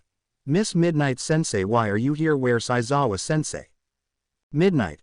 Well, he's very sleepy at the moment, so I'll just be taking his place instead. In the first order of business, as we have 3 rehab students joining this class. Ojiro. Rehab students, you mean like they were villains? Midnight. These 3 are something of an exception, they're not villains but they do show off villainous tendencies. Lita. If that's the case, then why not just throw them in jail? Midnight. Everyone deserves a second chance, kid, remember that. Tsuyu. So, where are they, Kiro? Midnight. They should be here any second, no. Izuku. Hey kids, wanna see a dead body? Izuku's suddenly phasing through the wall behind Midnight spooked her and the rest of the class as they all screamed and fell out of their seats, which made Izuku chuckle for a bit until he realized the class was still screaming. Izuku. Okay, that's enough noise, hush. The class also fell silent after Izuku raised his voice as he phases completely through the wall and into the room as Sarah's and Toga came in through the door. Sarah's. Hi everyone, we're your rehab students, hope we can get along. Toga. So many blood bags in one room, whisper, keep it together, Toga, remember what happened back in middle school. Mineta. Holy moly, her chest is as big as Momo's, hehehehe. Izuku noticed Mineta staring at Sarah, specifically her breast, as he teleported behind him the moment he blinked and put his pistol to the back of Mineta's head. Mineta. What's that? Izuku.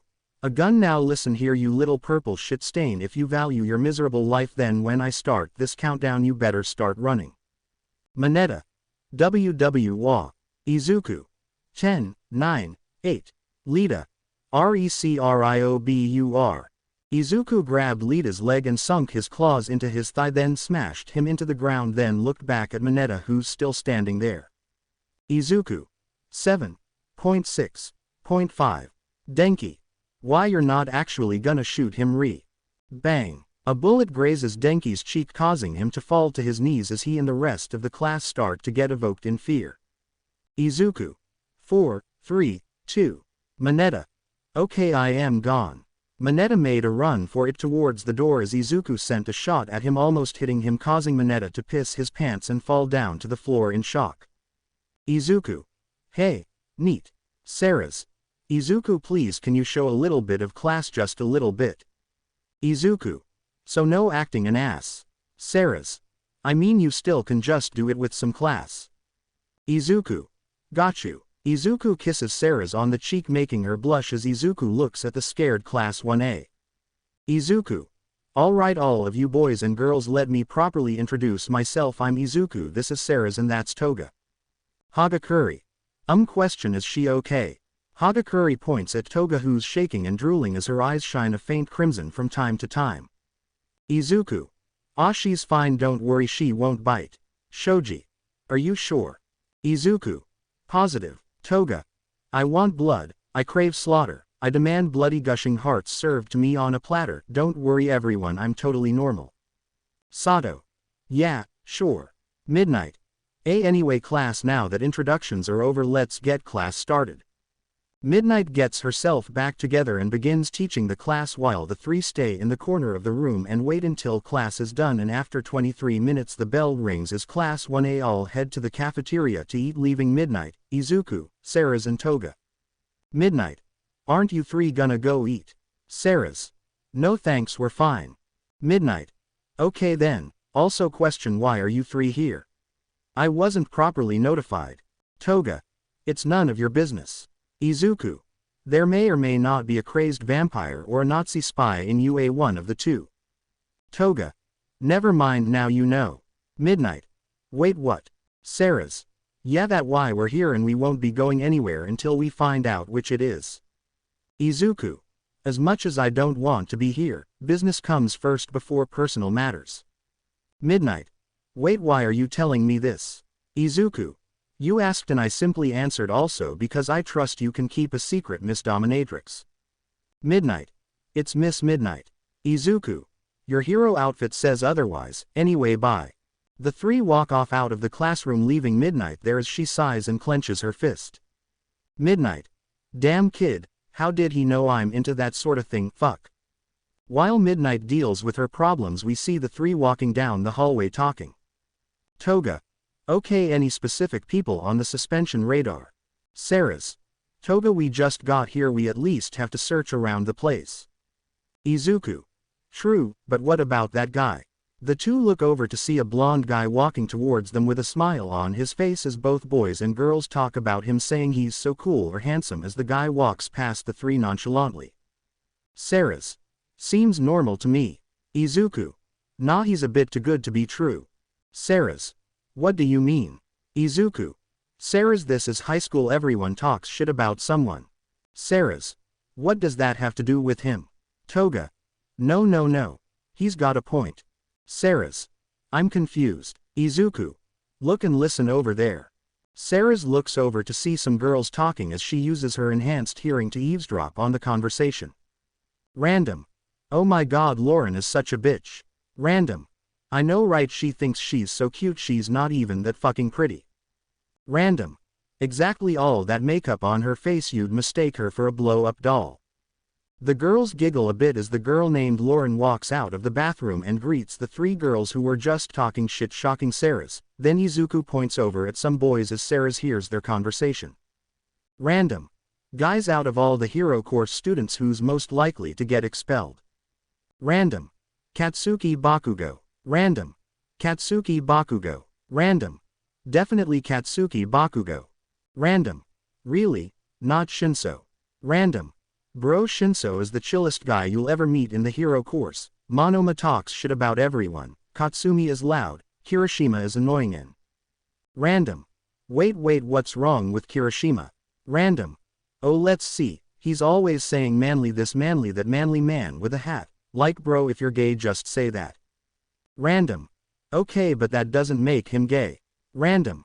He spends most of his time around Katsuki, and speaking of that crazy fuck, I don't even know how he got into this school. He's loud and obnoxious, he's always threatening people and screaming die, and there was one time he beat up another kid in the hero course so badly that he was forced to give up because of the amount of burns and bruises he received. Like, that's not hero material at all, that's just straight villain behavior. Random. Damn, when did that happen? Random. 2 weeks ago. Sarah's. Oh my god, that's horrible. Izuku. A clue perhaps? Maybe, just maybe, ladies. Toga. Sarah's. Huh. Izuku. Call me Sherlock because we're about to go home real soon. Toga. What? Sarah's. Really, Izuku? Izuku. I thought it was good. Okay, anyway.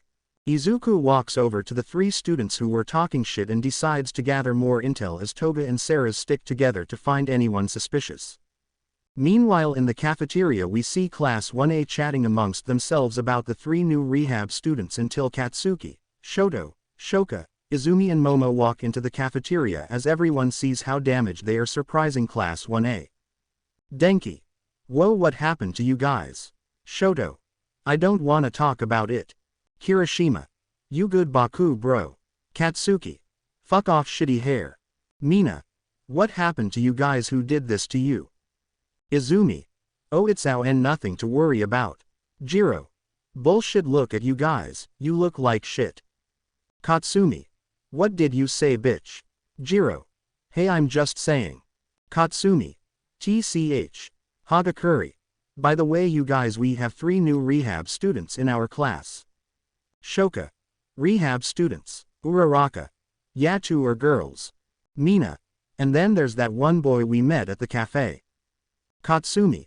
That one boy we met at the CAF. Wait, that was I-chan. Are they still here? Mina. Why, yeah, why? Both Katsumi and Katsuki blast off to go find Izuku, who can sense their incoming presence as he sighs in annoyance. Izuku. Don't kill them, you have a mission to do, but once it's done then decide whether they should live or die. Anyway, thanks for the information fellas, now if you'll excuse me, I've got dogs to duck and bitches to fuck, also. Izuku pulls out three $50 bills and gives one to each of the boys, surprising them as they see Izuku disappear into the shadows. Izuku. I was never here, disappears into the shadows. Random. Huh, neat. Meanwhile with Ceres and Toga we see the two walking around the school annoyed or irritated because instead of finding any suspicious looking student they've been constantly running into creeps and pervs. Toga. Whisper, can I please decapitate one of these horn dogs, Ceres? Ceres. Just ignore them, Toga, remember the mission. Toga. It's hard to ignore these freaks when they keep trying to flirt with us. Ceres. Luckily Izuku isn't here, otherwise he would have started putting heads on pikes. Toga. Sounds fun. Ceres. Hey, like 2 peas in the pod, 2 psychotic peas. Random. Excuse me, gorgeous. Ceres. Oh, not again. Random. What do you say, you and your friend here come with me and my friends, I'm sure we'll all have a good time. The student shows the two girls a line of condoms underneath his shirt as the two look at the student, seeing the smirk on his face, but the two are unamused and agitated. Toga. Okay, I'm gonna gouge out his eyeballs. Ceres. We have a boyfriend. Random. Oh really, looks to the left and right, then where is he? Toga. Right behind you. Random. Wah. Then suddenly Izuku stabbed a wooden pike into the boy's foot and covered his mouth so he wouldn't scream, as Izuku had a devilish smirk on his face which the boy saw and was terrified. Izuku. Look what the fucking cat dragged in. Tell me ladies, is this guy bothering you? Toga. Yes. Izuku. I see. Ceres. Whatever you do, Izuku, just don't kill him, okay? Izuku. No promises. And then Izuku and the boy both sunk into the shadows, leaving the hallway, scaring the boy's other friends as they run off. Ceres. Izuku is the definition of a real man. Toga. True that. And after 5 seconds Izuku teleports back into the hallway, wiping the blood of his face. Izuku. Okay, I'm back from my little snack break. Ceres. Izuku. Izuku. Calm down, I didn't kill him. Ceres. Okay. Izuku. But I did eat one of his hand. Ceres. That's fine by me. Toga. Should have took of both his hands. Izuku. It was very tempting but I didn't. Izumi. Oni-chan. Izuku. Oh, for fuck's sake, no. Shoka. Wait, Izuku, please. Izuku. No. Katsumi. I-chan, just liste. Izuku. No. Momo. Baby, please. Izuku. Let me stop you right there, Yaoyorozu, I'm not your baby, also I've got something to show you. Momo. What is it, my voridus infantum egestus? Izuku. See, this is you shows picture. Izuku. And this is my beautiful Ceres shows picture. Momo. What? Katsumi. Fuck does that mean? Mineta. What he's saying is his girlfriend has bigger breast than Momo's. Momo. Huh, Izuku. Exactly, now fuck off, midget. Mineta. Eep. Mineta jumps back into the trash bin he was hiding in and rolls off down the hall, getting away from Izuku. Izuku. But yeah, what he said. Momo. TCH, I bet she can't please you properly. Izuku. Oh, believe me, she's well informed in that aspect. Toga. I'm standing right here. Shoka. So what's with the other one? Katsumi. Yeah, what about that other bitch next to you? Izuku. Oh, Toga here is also very well informed in the aspect of pleasure as well. Katsumi. Bet she can't take you down her throat. Toga. Blee. Katsumi. Shoka and Momo were left speechless, which put a smirk on Izuku's face while Ceres was surprised. Toga. Wanna check again? Ceres. Toga, since when did you have a long tongue? Toga. Since forever. Shoto. Hey, why don't you ditch the nerd and come fuck with a real man, huh, princess? Toga. Fuck you half and half, I'm already taken. Shoto. Then I'll just have to make you mi. Before Shoto could finish that sentence, Izuku was already in front of him with a shotgun to his forehead. Izuku. You're already half deaf, Todoroki, but I'll gladly send you to the Reaper this time. Shoto. TTCH, you don't have the guts to s. Bang. Izuku shot Shoto's right ankle, blowing his entire right foot off as Shoto fell to the ground screaming in pure pain, shocking the Izumi squad as Izuku put the gun barrel in Shoto's mouth, shutting him up. Izuku. I wonder how far your brain matter will fly across the halls if I pull the trigger. Katsuki. You fucking Deku. Katsuki blasts himself towards Izuku and fires a point-blank explosion at Izuku, engulfing him in smoke, putting a smirk on Katsuki's face until a shadowy hand gripped Katsuki by the balls, making him scream like a bitch as the smoke cleared, revealing Izuku in his kid form again. Shoka. Izuku. Toga. He can do that. Sarah's. I honestly didn't know he could. Izuku. You know something, Katsuki? Sometimes you just gotta grab a motherfucker by the balls. Izuku tightens the shadow hand's grip as Katsuki starts crying, much to Izuku's enjoyment. Izuku. Say you're a lousy piece of shit. Katsuki. I am a lousy piece of shit. Izuku. Say it again. Katsuki. I am a lousy piece of shit. Izuku. Say it again. Katsuki. I am a lousy piece of shit. Izuku. Say it again. Katsuki. I am a lousy piece of shit. Izumi. Izuku, stop, you're gonna pop them. Izuku. That's the plan, is it not? Katsuki. Why you grr. Izuku. That's right, bitch, hold your tongue. Izuku snapped his fingers as the shadow hand let go of Katsuki's balls as Katsuki plopped on the floor, breathing heavily as tears escaped his eyes. Izuku. And remember, I made you my bitch twice. Izuku then turns into a swarm of bats and flies off as Sarah's and Toga leave the Izumi squad there as they take Shoto and Katsuki back to the nurse's office. Meanwhile, we see Izuku outside, back in his normal form as he straightens himself up. Izuku. You know what, I'm starting to slowly enjoy being in rehab. Najire. Hey, you're back. Izuku. And it's just got a whole lot better. Hello there, Najire. Najire. Hey, you know what, I never did get your name, so what is your name? Izuku. It's Izuku Midoriya. Najire. Hi Izuku, how are you? Izuku. Fine, you? Najire. I'm doing great, I'm currently babysitting. Izuku. Babysitting. Najire. Yep, this little cutie right here. Izuku looks down to see Eri behind Najire staring up at him, smiling. Eri. Hi Mr. Izuku. Hello again, little one. Najire. You two already met. Izuku. Indeed. Eri. He gave me the fluffy flying puppy. Izuku. I'm not even gonna correct her, that was just adorable. Najire. You know, if you want you can help me babysit if you want. Izuku. Let me check my schedule. Najire. Okay Sue. Izuku. Just kidding, there is nothing super important on my schedule, I've got time to spare. Najire. Oh okay then. Izuku. So what's first? Najire. Well, we were gonna go out for ice cream and then figure it out from there. Izuku. Sounds good to me, I'll be by the gate when you're ready. Najire. Hi. Izuku walks off towards the gate as Eri tugged on Najire's pants leg to get her attention. Najire. Yes Eri. Eri. Can I ask you a question? Najire. Of course, what is it? Eri. If you and Mr. Bang, does that make you both my mommy and daddy? Najire. Najire. Eri, where did you learn that word from? Eri. What bang? I heard it from the lady with purple hair. Najire. You mean Miss Midnight? Eri. Yeah, she was on the phone with her pet dog. Najire. What? Eri. Yeah, she kept calling him a good boy and talking about getting him a gift for being a good doggy. Najire. Oh my god, why was Eri near midnight? Who the fuck let Eri anywhere near midnight in the first place? Eri, do you remember who was babysitting you that day? Eri. I think it was Mr. Sleepyhead. Najire. Aizawa sensei. Eri. Yeah, him. Najire. Okay good, now remind me to slap him when we get back. Eri. Okay mommy. Najire. Najire.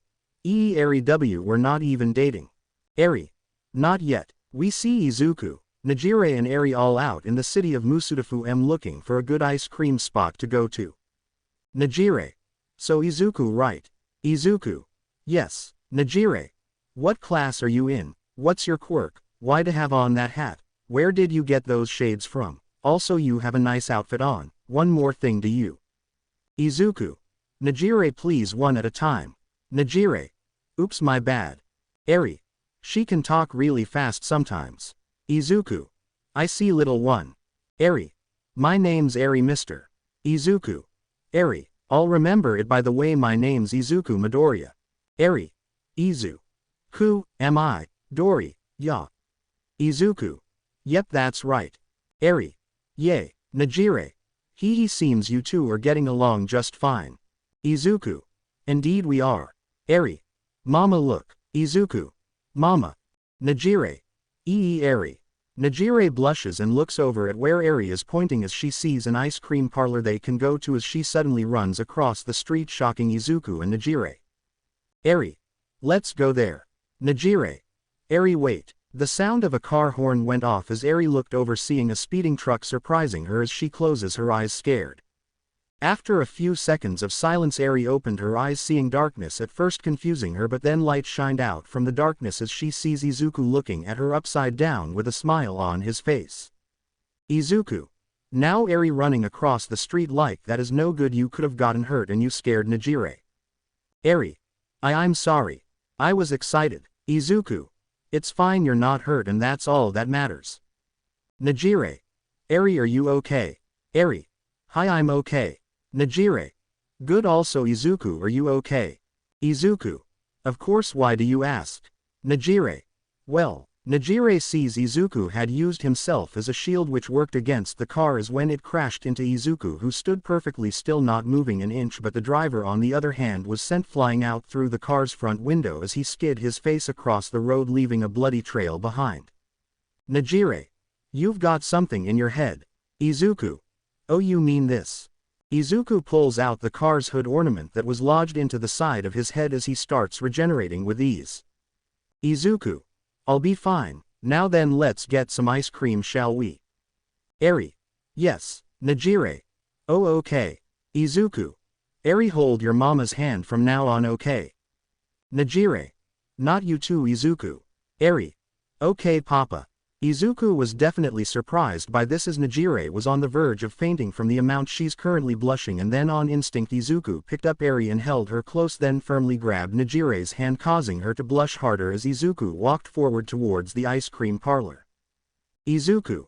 I've only had Eri for a few minutes, but if anything were to happen to her I'd start a whole new blood crusade. Eri. Papa, are you alright? Izuku. I'm fine, my dear. Izuku smiled as Eri smiled and held onto Izuku's arm while Najire is blushing and covering her eyes from the combined smiles of both Eri and Izuku. Najire. How can someone who wears all black and red have such a shining smile? The three make it to the parlor and head inside. Meanwhile, outside of the parlor we see Momo, Katsumi and Shoka, who are spying on Izuku. Katsumi. What the hell, why is he with that bitch? Shoka. Maybe he's trying to create a harem. Momo. Absolutely not, I forbid it. Shoka. But by what law? Momo. Mine, I'm Izuku's one and only. Shoka. Oh, Katsumi. The hell are we waiting for? Let's go get him. Momo. No, we need to keep a distance, otherwise Izuku will get angry. Shoka. Yeah, I don't wanna end up like Shoto or Katsuki. Momo looks through her high-tech binoculars, seeing Izuku. Najire and Eri sat down and are now looking for something to order. Momo. My god, Najire brought that accursed child with her too, this just gets worse and worse. Meanwhile inside we see Izuku chatting with Najire while Eri scribbles in her coloring book. Najire. So Izuku, before coming to you, what did you do? Izuku. It's complicated. Najire. It wasn't anything bad, was it? Izuku. Quite the opposite actually, I just don't wanna talk about it right now. Najire. Okay, I'll know soon enough. What's your favorite color? Izuku. Red, black and yellow. Najire. Cool, mine is light blue, pink and orange. Izuku. Interesting choice. Najire. So how was your middle school life? Izuku. Lonely, and I'll leave it at that. Najire. Oh. Eri. Don't worry Papa, you don't have to be lonely anymore, you've got me and Mama. Najire. Oh my god, she won't give it up. Eri, we aren't dating. Eri. Okay, I'll stop. Izuku. Say Eri. Eri. Yes Pa, I mean Mr. Izuku. Izuku. Do you want a sibling? Najire. Najire spat out her drink from shock as she was now a blushing mess after hearing Izuku say that who's got tea on his face and shirt. Izuku. I expected that. Eri. What's a sibling? Izuku raised an eyebrow confused as Najire saw this, and once she got herself together she went on to explain to Izuku what happened to Eri in the past, which caused Eri to tense up only to be hugged and comforted by Izuku, calming her down. Izuku. I see, and where is this overhaul fellow now? Najire. No one knows, the heroes never found him, but I'm pretty sure he won't come after Eri again if he knows what's good for him. Izuku. I see, if you'll excuse me for a moment I gotta go use the restroom. Najire. Okay. Izuku gives Eri to Najire as he heads off towards the bathroom, and once he gets into the men's restroom he goes into one of the stalls and pulls out his phone and calls someone, and after a few seconds the figure picks up the phone. Well, look who decided to finally call back. Izuku. Good day to you too, Shaltir. Shaltir. Where in the hell have you been? Izuku. I've been to America, Russia, South America, Africa, Illinois, New Jersey, Brazil. Shaltir. That's not what I meant. Izuku. You asked where in the hell have I been? Shaltir. Alright then, you smartass, I'll be specific. Why haven't you visited me? Izuku. Does little Miss Pissy miss me that much? Shaltir. Shut up, but I won't lie, it gets lonely here. Izuku. What about those 2 brides you have? Shaltir. That's not enough, I miss you and so do they. Izuku. I'm flattered, but I've got a favor to ask. Shaltir. Ooh, the son of Alucard needs my help. Izuku. You could say that. Shaltir. I'm listening. Izuku. I need you to find an individual who goes by a codename called Overhaul. Shaltir. Shouldn't be too hard to do, sure, but I want something in return. Izuku. Which is? Shaltir. Come visit me again, me and my brides miss you. Izuku. If this is a booty call just say that. Shaltir. If this was, I'd tell you to come over and rip my clothes off with your teeth, then fuck my brains out on the dinner table while my brides watch and masturbate while French kissing one another. Izuku. Don't get me riled up now. Shaltir. I like it when you get ravenous and crave me like a piece of meat. Izuku. Ahem, I expect you to find this Overhaul fellow, and when you do, don't kill him, he's my prize. Shaltir. Of course, goodbye Izuku. Izuku hangs up his phone and sighs, the straightens himself up. Izuku. What a woman Shaltir is, how naughty, he he he. Izuku gets out of the bathroom and sees Najire drinking her milkshake along with Eri. Izuku. I'm back. Najire. Hey Izuku. Eri. Papa. Eri holds her arms out for Izuku as he gladly picks Eri up and hold her, much to Eri's liking, causing Najire to smile. Najire. You know, maybe Eri was onto something. I think I'm starting to like Izuku more and more. Izuku. So Eri, where do you want to go next? Eri. Let's go see a movie. Izuku. Next up, the theater. Najire. Sounds good to me. Meanwhile outside we see the 3 girls still in the same spot watching Eri hug onto Izuku. Shoka and Katsumi didn't care because they found it adorable, but Momo on the other hand. Momo. Get your little hands off my husband, you little hellspawn. Yeah, Momo must be on some kind of drug today because she tweaking the fuck out over Eri being close to Izuku. Momo in her tweaked out state of mind started creating something big, catching the attention of both Katsumi and Shoka, who were shocked to the core to see Momo created a fucking rocket launcher. Katsumi. Momo, what the fuck? Momo. Die. Before Momo could pull the trigger, Shoka punched Momo in the face with an ice-inked fist, sending her to the floor as she drops the rocket launcher that ends up firing anyway, but instead of hitting the ice cream parlor it ended up hitting an incoming 18-wheeler, causing the truck to explode and send out a shockwave which ended up shattering the parlor windows as Izuku blocked both Najire and Eri while everyone else got sliced up, but no one was killed.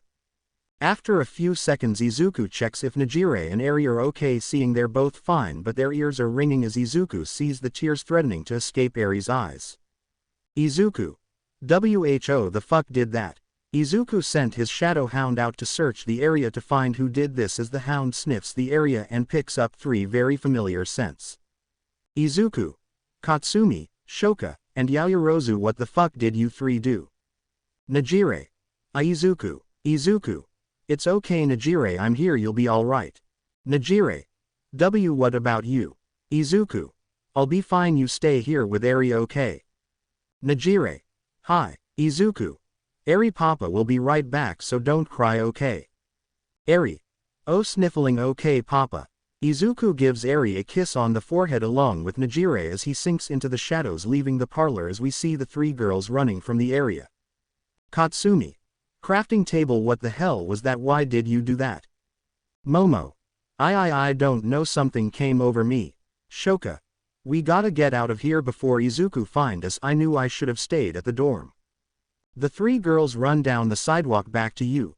Until Izuku walks out of an alleyway in front of them, putting them to a halt. Katsumi. Hey Izu, what are you doing out here? Izuku. You've got 10 seconds to tell me what the hell is this. Izuku shows the three girls the RPG Momo created, shocking them, especially Momo, as Shoka gets down on her knees and bows. Shoka. Please Izuku, it was Momo's idea. Momo. Huh. Shoka. I understand you want nothing to do with us and I respect that, I won't deny what I did to you in the past, you can do whatever you want, just please don't kill me. Katsumi. Calm down, half and half, Izu won't kill you. Izuku threw 2 hatchets, one into Katsumi's shoulder while the second one stabbed right into her thigh, sending her to the floor screaming. Izuku. I'm very livid right now, my newfound daughter was crying and I don't like that, not one bit. Momo. Newfound daughter. Izuku. Never mind that, Shoka, take Katsumi and leave Momo, you stay your ass right where you are. Momo. Oh okay. Shoka grabs Katsumi and takes her back to you. To get healed up, leaving Izuku and Momo. Momo. So, are you here to get back together with them? Momo was cut off by getting grabbed by the throat and thrown into an alleyway as she crashes into a garbage can. Momo looks up at Izuku only to see the bottom of his shoe as he stomps her out for 2 minutes, then after that Izuku looks down to see Momo still alive but bleeding a lot. Izuku. I should kill you here and now, but I'm not, breathes in and out, I really should, but I've already got more important things to worry about than you. Izuku punches the wall, putting a fist-sized crater in the wall, and walks off, leaving Momo on the concrete floor as she slowly but surely gets back up on her feet. Momo. Why? Why I already said I was sorry, why won't you love me anymore, my Voridus infantum egestas, is that too much to ask? Momo starts beating the top of the garbage can, now throwing a hissy fit over Izuku not loving her anymore until her sadness starts to turn into anger. Momo. It's all Najire's fault, her and that damn demon child, they're the reason Izuku doesn't love me. They think they can take what's mine without consequences, I'll make them both pay, I'll make them regret stealing from me. Momo gets up and walks out of the alleyway, heading back home and not heading back to you. As she's up to something as we see Izuku taking Najire and Eri back to you. Izuku. Well, guess our little day off was ruined, sorry you too. Najire. No, it's fine, we're all safe, that's all that matters. Eri. We can just watch a movie at the school. Izuku. Sounds like a plan to me. Najire. Same. And Izuku. Izuku. Yes. Najire smiles and kisses Izuku as Eri gasps while widening her smile. Eri. Now you're both really Papa and Mama. Izuku. Hey, I guess so. Najire. I like the sound of that. Eri. And Mr. Smiley said you'd be single forever. Izuku. Mr. Smiley. Najire. She's talking about Mirio, and what does he mean I'd be single forever? Eri. He said it's because you talk too much and instead of talking you should do more swallowing. Najire. Huh, Eri. Whatever that means. Izuku. Sounds like I'ma have to strangle a bitch out when I get back, don't worry Najire, I'll have a talk with this Mirio guy. Najire. Really? Izuku. Yep, a long life-changing talk. We start where we left off as we see Izuku back at you. An is currently choking the life out of Mirio for 2 reasons. 1. He disrespected Najire, and 2. He said that whole swallowing thing when Eri was in the same room as him. Mirio. PP please, it was a joke. Izuku. You should try more breathing instead of talking. Tamaki. Najire, do something. Najire. In a minute Izuku was actually serious, that's sweet in a messed up way but still sweet. Eri. Is Mr. Smiley gonna be okay, he's turning purple. Najire. He'll be fine Eri, Okay Izuku, you can let him go. Izuku lets go of Mirio, who takes a deep breath and falls to the floor, regaining his breath as Tamaki runs over to Mirio. Tamaki. Why you okay Mirio? How do you feel? Mirio. I got choked out 5 minutes straight, how do you think I feel? Tamaki. I was just asking. Izuku. I hope we all learned a valuable lesson today. Najire. Which is? Izuku. Don't say anything bad or weird around Eri, because if her crimson father gets word he'll come pay you a visit, isn't that right Eri? Eri. Hi Papa. Najire. Izuku's really enjoying being a dad, and I'm sure Eri is glad to have Izuku as her dad. Then Izuku's phone goes off as he sees it's Sarah's calling him, so he picks up the phone. Izuku. Yes, Sarah's. Izuku, where are you? I think we've got a lead. Izuku. I'm listening. Sarah's. Come meet us at the front of you. Izuku. Alright then, hangs up. I've got business to attend to, so I bid you farewell for now. And then Izuku turns into a swarm of bats and flies off out of the room, leaving the big three and Eri there. Eri. Papa's quirk is cool. Najire. Yeah, I wonder what else he can do. We cut over to Sarah's and Toga, who are waiting until the swarm of bats arrives as Izuku reforms himself, now standing in front of the girls. Izuku. What's up, Sarah's? While you were out doing whatever it is you were doing, we may have found a lead on our target. Izuku. I'm all ears. Toga. Okay, so apparently that blonde mutt you beat up did a number on a lot of students here, some being forced to retire from UA. Izuku. Yeah, I heard. Sarah's. We think that it's not one target but a couple of targets. Toga. This is turning into a whole revenge thing. Izuku. Understandable, it's a mutt with a large ego and no muzzle around its mouth, but do you have any idea when they'll show themselves? Sarah's. We did some research and UA is having a festival in a few days. Izuku. Good, the sooner we get this mission done the quicker we can leave. Toga. Well, from what I've seen it seems you like it here Izuku. Izuku.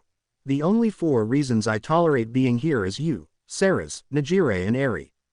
Sarah's. That's sweet. Also, who's Eri? Izuku. My daughter. Sarah's. Toga. Huh. Izuku. Yep, Sarah's. We've only been here for a day and you already have a daughter. Izuku. What can I say, I live an active life. Toga. More like you speed run through life, it's only been a day here and you've got a daughter. Izuku. Oh relax, I'll be sure to put buns in both your ovens eventually. Sarah's. Oh ha ha ha, very funny Izuku, why you're joking right? Izuku. Does this look like a joking face to you? Izuku. You vampiresa policia, sexy police vampire. Sarah's. Sarah's. Damn it, he knows I like it when he says things in Spanish. Toga. Huh, I don't get it, what does he mean? Sarah's. Whispers in Toga's ear what Izuku means. Toga. Oh, Toga. Hee, why wait? Izuku. Easy Toga, easy, control yourself now, wait till the mission is over. Toga. HMPF, how are you gonna flirt with us and not back it up, you meanie? Izuku. Oh don't worry, I can definitely back it up, you just have to wait and see. Now then, enough sexual tension, we've got work to do, so let's prepare.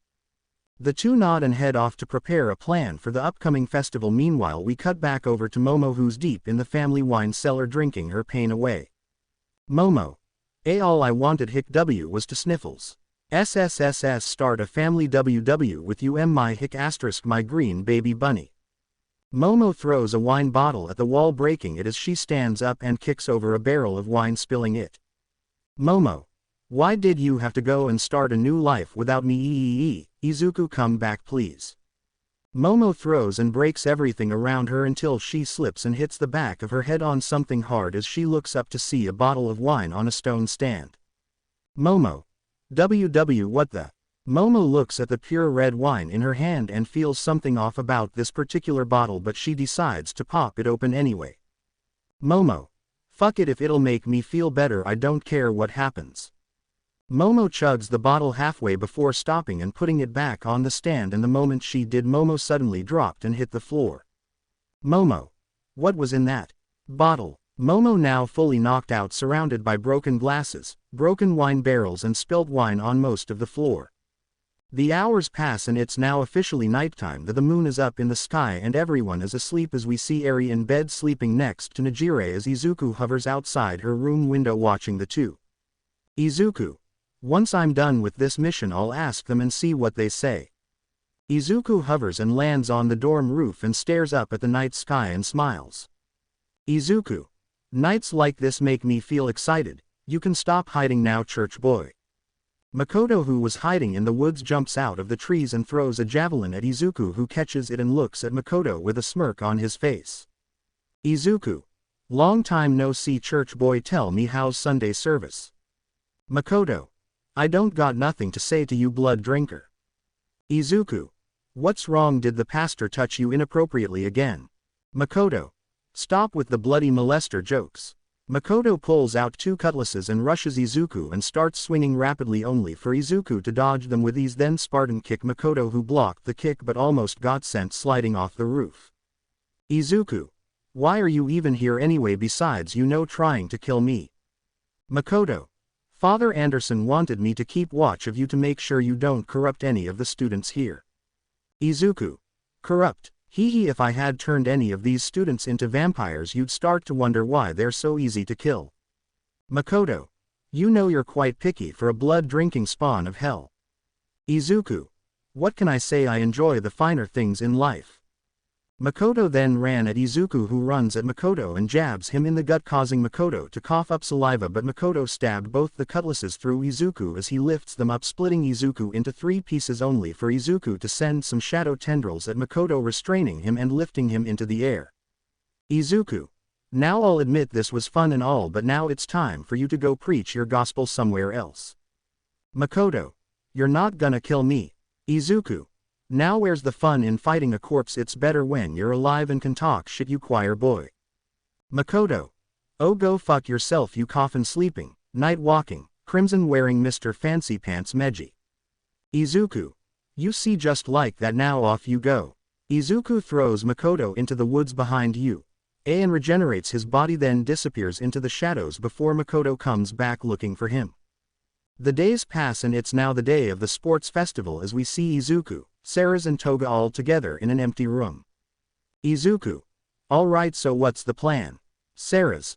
Alright, so we'll all have walkie-talkies to communicate with one another. I'll be in the woods searching the area. Toga will be searching for anyone who looks suspicious, and Izuku, just be yourself. Izuku. Hey, I got the easy job. Ceres. Be yourself, do not act like Alucard, okay? Izuku.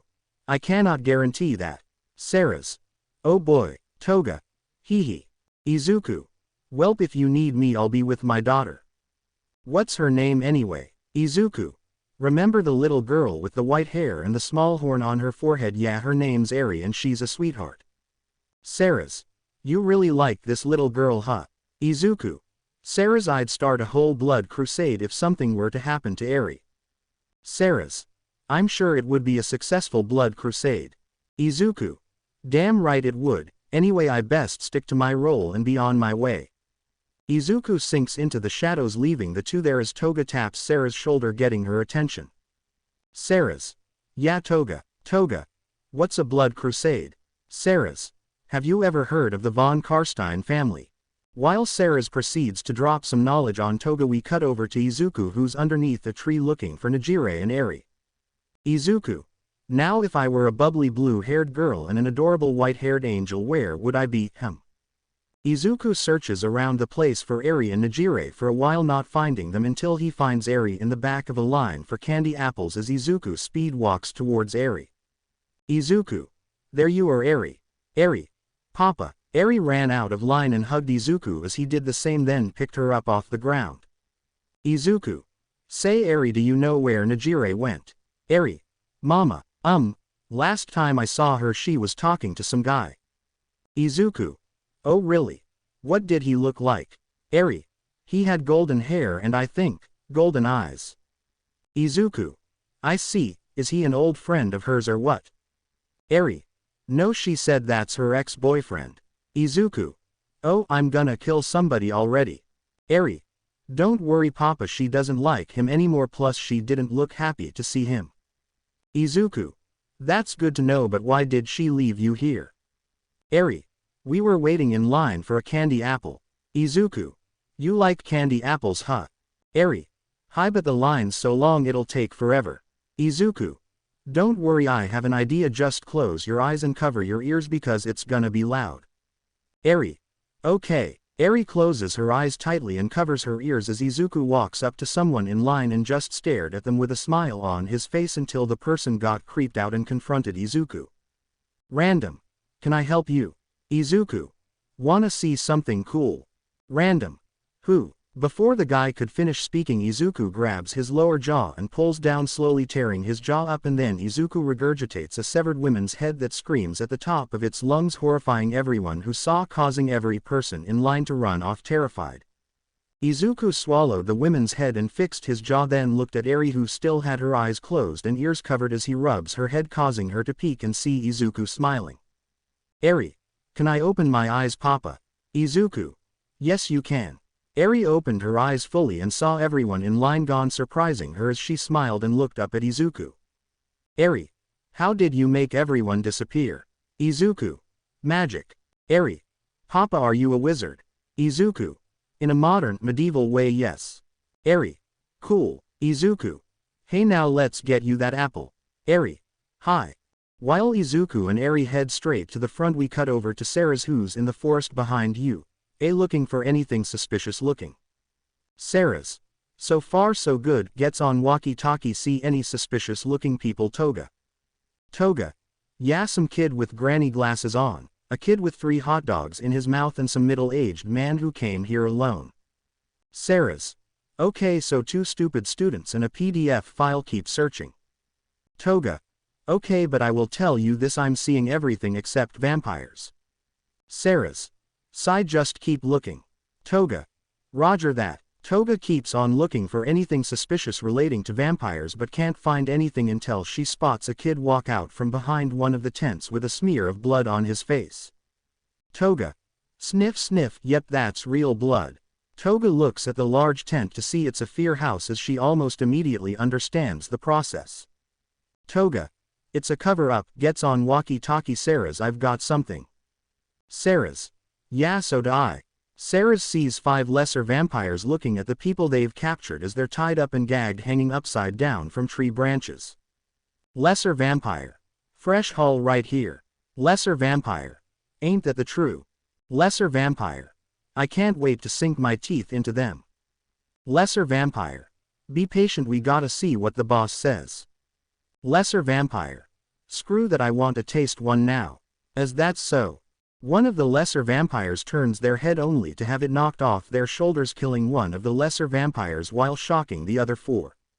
Let's no forget I gave you these powers and I can just as easily take them back like that, so you do what I say without question and without hesitation. Do you 4 understand me? Lesser vampires. Hi, William. William. Good, very good. Lesser vampire. B, but I gotta ask, what are we doing here? William. 3 reasons. 1, I'm looking for a Pomeranian. 2, I'm rekindling a lost flame, and 2, my higher-ups need more cannon fodder, so yeah, no eating the captives, understand? Lesser vampires. Hi, William. Good, now get back to work. William turns into a bat and flies off, sticking to the shadows as the 4 lesser vampires walk off to continue their roles in William's operation. Meanwhile, we see Sarah's, who was hiding, as she comes out of hiding and creeps up towards the captives and takes out a knife. Sarah's. SSSHHH, I got you, just stay calm. Sarah's then proceeds to cut the captives loose as they start to run off, getting far away from here as possible as Sarah's finishes freeing the last person. Sarah's. You're safe now, get out of here. Random. Thank you. The last person runs off as Sarah's was about to call this in until she saw something behind a tree as she walked over to see what it was, only to see a single RPG. Sarah's. I'm guessing this was Plan B. Sarah's grabs the RPG and walks off as she gets on her walkie-talkie to tell Izuku about this. Sarah's. Izuku, come in, do you read? Izuku. Loud and clear, sup. Sarah's. We've got vampires on school grounds. Izuku. How many? Sarah's. I counted 4 weaker vampires and another one, their leader is got golden hair and golden eyes. Izuku. Najire's ex is a vampire. Sweet, now I won't feel sorry when I kill him, thanks for the info. Sarah's. Apparently they're running some operation on school grounds. Toga. Lucky for you I found their operation, it's a fear house. Izuku. Good to know gets off walkie-talkie. Eri. Papa, can you get me the giant dolphin the man keeps saying I missed but I hit the target. Izuku. Don't worry Eri, I got this, stand back. Izuku cracks his fingers and walks up to the shooting gallery as the guy sees him and smiles. Random. Wanna take a shot at the shooting gallery, test your luck? Izuku. It's not about luck but skill, allow me to demonstrate. Random. Sure kid. The guy starts the gallery up as Izuku takes out 2 Colt pistols and shoots everything that moves, causing the guy to duck down because Izuku is using actual guns, and after a few seconds Izuku shot everything in the gallery. Izuku. I'd like that giant dolphin please. Random. Take it and go. Izuku. Gladly. Izuku takes the giant dolphin and walks back over to Eri, who's got a huge smile in her face as she hugs the dolphin and Izuku. Eri. Thanks Papa. Izuku. Anything for my little girl. Najire. Seem you two are having fun. Eri. Mama. Eri runs over and hugs Najire as she hugs Eri back. Najire. How have you been? Eri. Good, Papa's been with me the whole time after you went to talk with your ex. Najire. Hee yeah, sorry about that, but I just knew he'd pester me continuously if I didn't talk to him. Eri. He's not coming back, right? Najire. Of course no. William. Najire-san. Najire. Oh no. William reaches Najire, who sighs while Eri stares at him angrily since he's bothering Najire and Izuku is just planning on how he'll take out William. William. Guess I lost you there for a second, huh? Najire.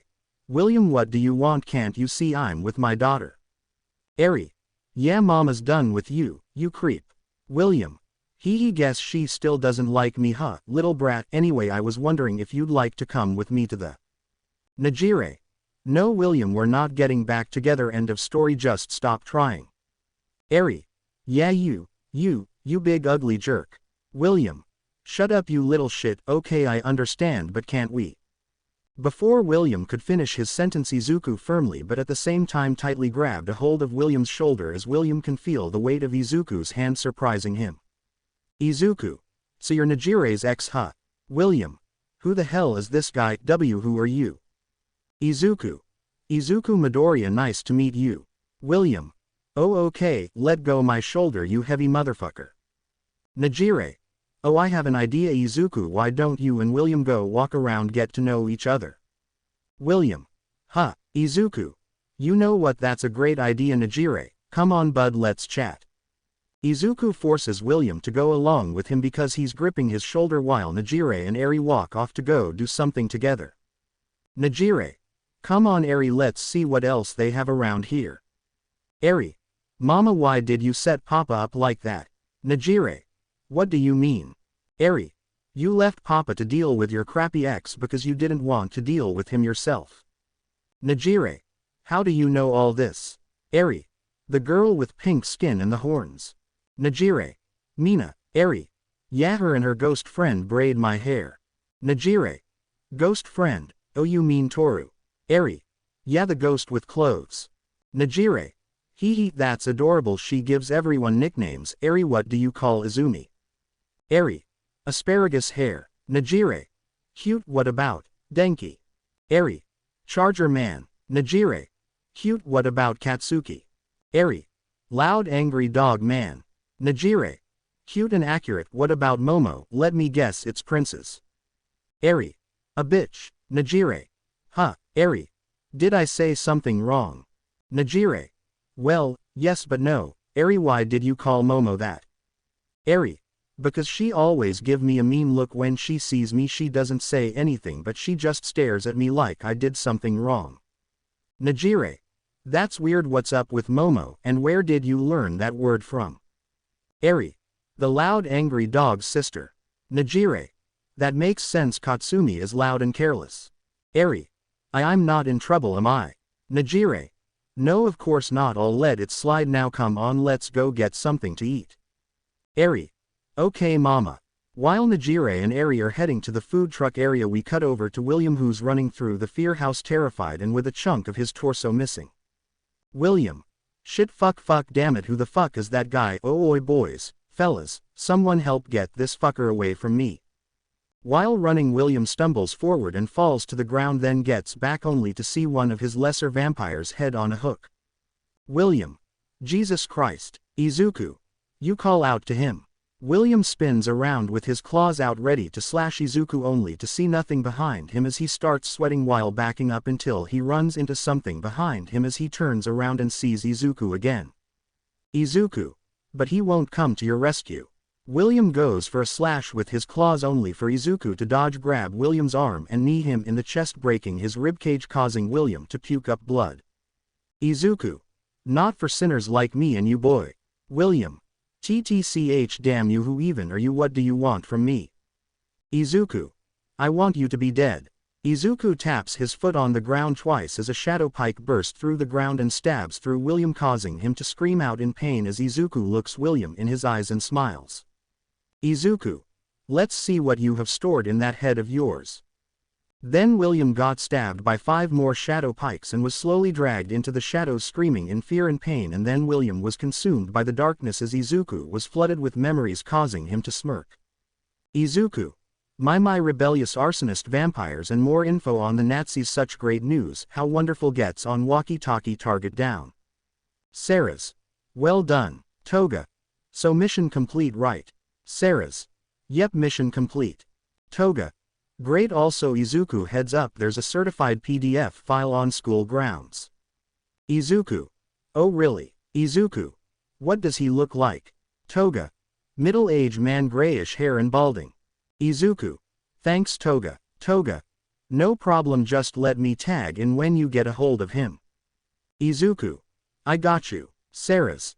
At least make it as quiet as possible. Toga. Izuku. No promises. Sarah's. Sigh, why'd I even bother?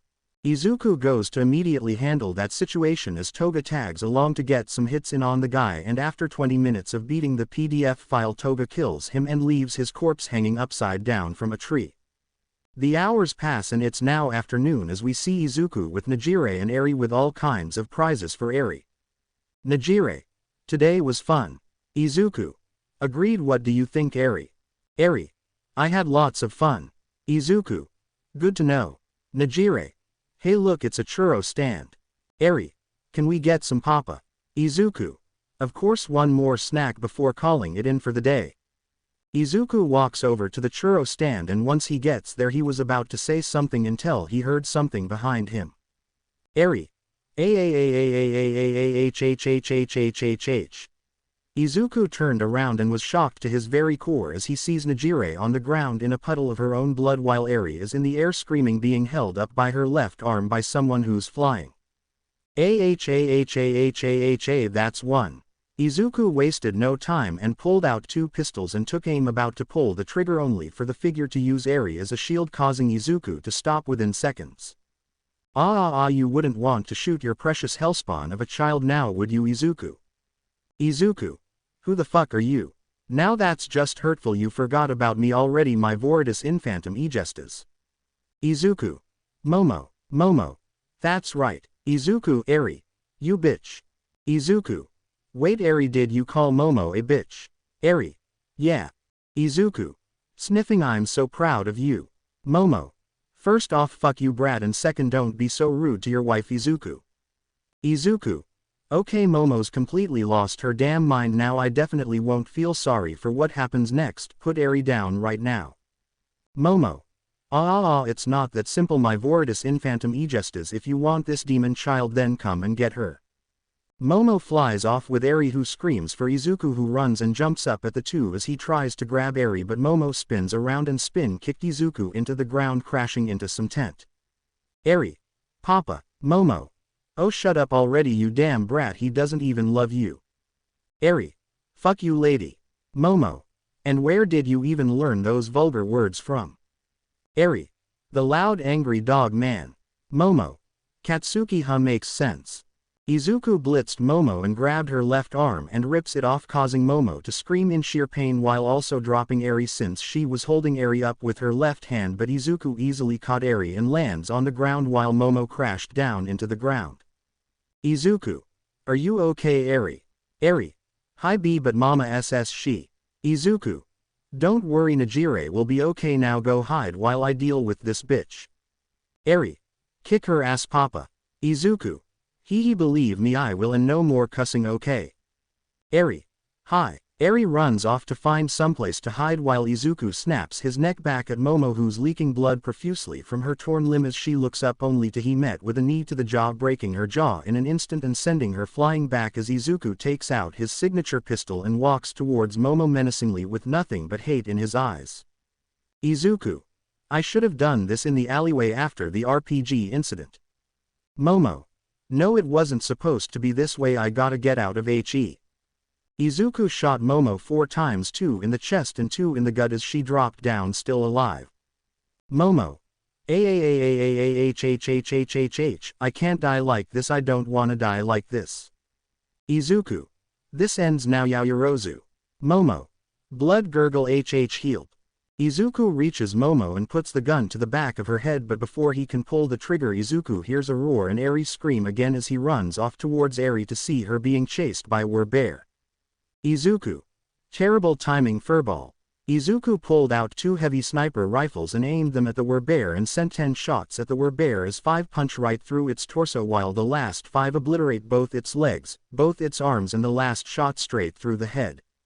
The werbear drops dead as Izuku reaches Eri and picks her up then he hears some more roars in the distant forest as he looks over and sees Momo gone indicating she escaped causing Izuku to sigh in annoyance. Izuku. Eri I'm gonna take you and your mother inside don't come out until I come back understand. Eri. Hi. Izuku blitzes over and gently picked up Najire who was barely alive which caused Izuku to dash towards the nurse's office and once he gets there he kicks the door open and pits Najire on the bed as recovery girl arrives and can't say anything because she already sees the condition Najire is in. Izuku. Auntie Chio please save her she means a lot to me. Recovery girl. Oh of course. Izuku. Thank you and Eri stay with your auntie okay. Eri. B but what are you gonna do papa? The 4 hear the roars of the lichens getting louder and closer as Izuku cracks his knuckles and takes off his suit and puts on 2 brass knuckles. Izuku. Papa's gonna show these forest critters who the real apex predator is. We see Izuku outside behind you. A with his dual pistol staring at the forest behind you. A awaiting the horde of lichens to emerge from the woods with a smile on his face. Izuku. Come on out furballs it's time to get neutered by yours truly. And once Izuku said that a wave of werewolves rush out of the woods as Izuku started gunning them down using silver bullets watching them drop like flies causing him to chuckle, but one werewolf lunged at Izuku with its mouth wide open only for Izuku to put both his guns down the werewolf's mouth and pull the trigger blowing the werewolf's head open. Another werewolf swipes its claws at Izuku who dodges and blows the werewolf's head off as Izuku ducks down dodging another claw swipe from behind him as he aims upward putting his 2 pistols to the werewolf's chin and blowing its face off. Izuku jumps up into the air and spins while shooting werewolves killing one with each shot as he lands on the ground and reloads then puts both his guns to 2 werewolves' heads and pulls the trigger shooting them both. Izuku. So many fur coats. One werewolf bites into Izuku's shoulder and then rips off his shoulder only for Izuku to lunge at the werewolf that bit him and bite out that werewolf's throat killing the werewolf. Izuku regenerates his wound and spots some werewolves running for the school instead so he jumps over and lands in front of the werewolves and shoots them before they can get too close but in doing this Izuku was dropkicked sending him rolling across the ground as he looks over and sees an alpha werewolf. Izuku. You're a big boy aren't you? The alpha werewolf blitzes Izuku and swings its fist at Izuku knocking his lower jaw off only for a shadow tentacle to speed out of Izuku's mouth and strangle the alpha werewolf and lift it up off of the ground and then the tentacle breaks the alpha werewolf's neck as Izuku regenerated his lower jaw and then ripped the alpha's head off and take a bite out of its lobe. Another werewolf tries to sneak attack Izuku only for a bullet to speed through the side of the werewolf's head as we see Sarah's in the trees with her sniper rifle. Sarah's. Fucking flea bags. Toga. Ah don't be like that Sarah's-chan they're just like puppies but they stand on 2 legs. Toga was then bitten by a werewolf on the arm hurting her and pissing her off as she dropped her knife and proceeded to beat the shit out of the werewolf with her bare hands killing it. Toga. You mangy fucking mutt you wanna bite me huh you wanna fucking bite me. Another werewolf runs at Toga ready to bite her until Toga pulls out a chainsaw and swings it into the werewolf's mouth. Toga. Bite this motherfucker. Toga starts the chainsaw sawing the werewolf's head in half, killing it as she starts giggling and then runs at the nearest werewolf. Toga. I need to be drenched in your blood, Mr. Wolf. Ceres. You were saying. Izuku. Seems Toga is having fun. Izuku dodges another attack and blows a baseball-size hole through another werewolf, killing it as he was about to kill another werewolf until he heard a louder howl, catching the reaming werewolves' attention as they all look over to see a pissed-off Hudson walking out of the forest bushes. Hudson. You points at Izuku. Izuku. And who might you be? Hudson blitzes Izuku and threw a punch at Izuku, who dodged and kicked Hudson away, only for Hudson to run at Izuku on all fours and lunge at him, only for Izuku to grab Hudson by the neck and smash him into the ground as he puts his gun to Hudson's head. Izuku. Seems just another walking flea bag. Izuku was about to pull the trigger until he was dropkicked into the wall by Javier, who helps Hudson back on his feet. Javer. You're welcome, Hudson. TCH, I didn't need your help. Javer. Sure looked like it to me. Ajani. Can you guys please focus for once? The three elders look over at where Izuku was sent flying as they see him walking out of the smoke with a smirk on his face. Izuku. A wolf, a tiger and a fox. Now where have I seen this before? Hudson. You'll pay for killing my kin, bastard bloodsucker. Izuku. If it makes you feel any better, your kin made for very good carpet rugs and fur coats. Their meat was a bit tough but still tasty. Hudson, enraged by this statement, goes into his berserk state, growing 12 feet tall and enlarging his muscles. Hudson roared and charged straight at Izuku, who shot tons of silver bullets at Hudson, who tanked them with ease, and then Hudson reached Izuku and slapped him away into a corndog stand. Then Hudson jumped at Izuku ready to crush him, only for Izuku to turn into a swarm of bats and disperse into smaller swarms, dodging Hudson as the bats start biting at Hudson, angering him. Ajani. Fireball. Ajani creates a fireball and throws it at the bats, only for the smaller swarms of bats to go back into one large swarm and dodge the fireball, which hits Hudson instead, burning his back. Hudson. H. Ajani. Crap water. Javer. No, let him burn a bit longer. Ajani. Javier. Javer. He needs to learn. Ajani. By burning. Javer. Yes. The two watch Hudson run around on fire for a while, seeing the flames slowly spread throughout his back until Ajani threw a bunch of water balls at Hudson, putting out the flames. Hudson. What the fuck took you so long, you asshole? Ajani. Don't yell at me. Hudson was then shot at by Izuku, gaining his attention again as Hudson roared and charged at Izuku, who ran at Hudson, and once the two reached each other, Izuku jumped over Hudson's claws and started fiddling Hudson's back with silver bullets until Javer blitzes Izuku and kicked him into a tree. Javer. Okay, you're having a bit too much fun. Izuku. Party pooper much. Javer blows a whistle as some weretigers run out of the side of the forest where Toga and Ceres are at, as the two girls see the weretigers coming. Javer. Storm the school, find potential members.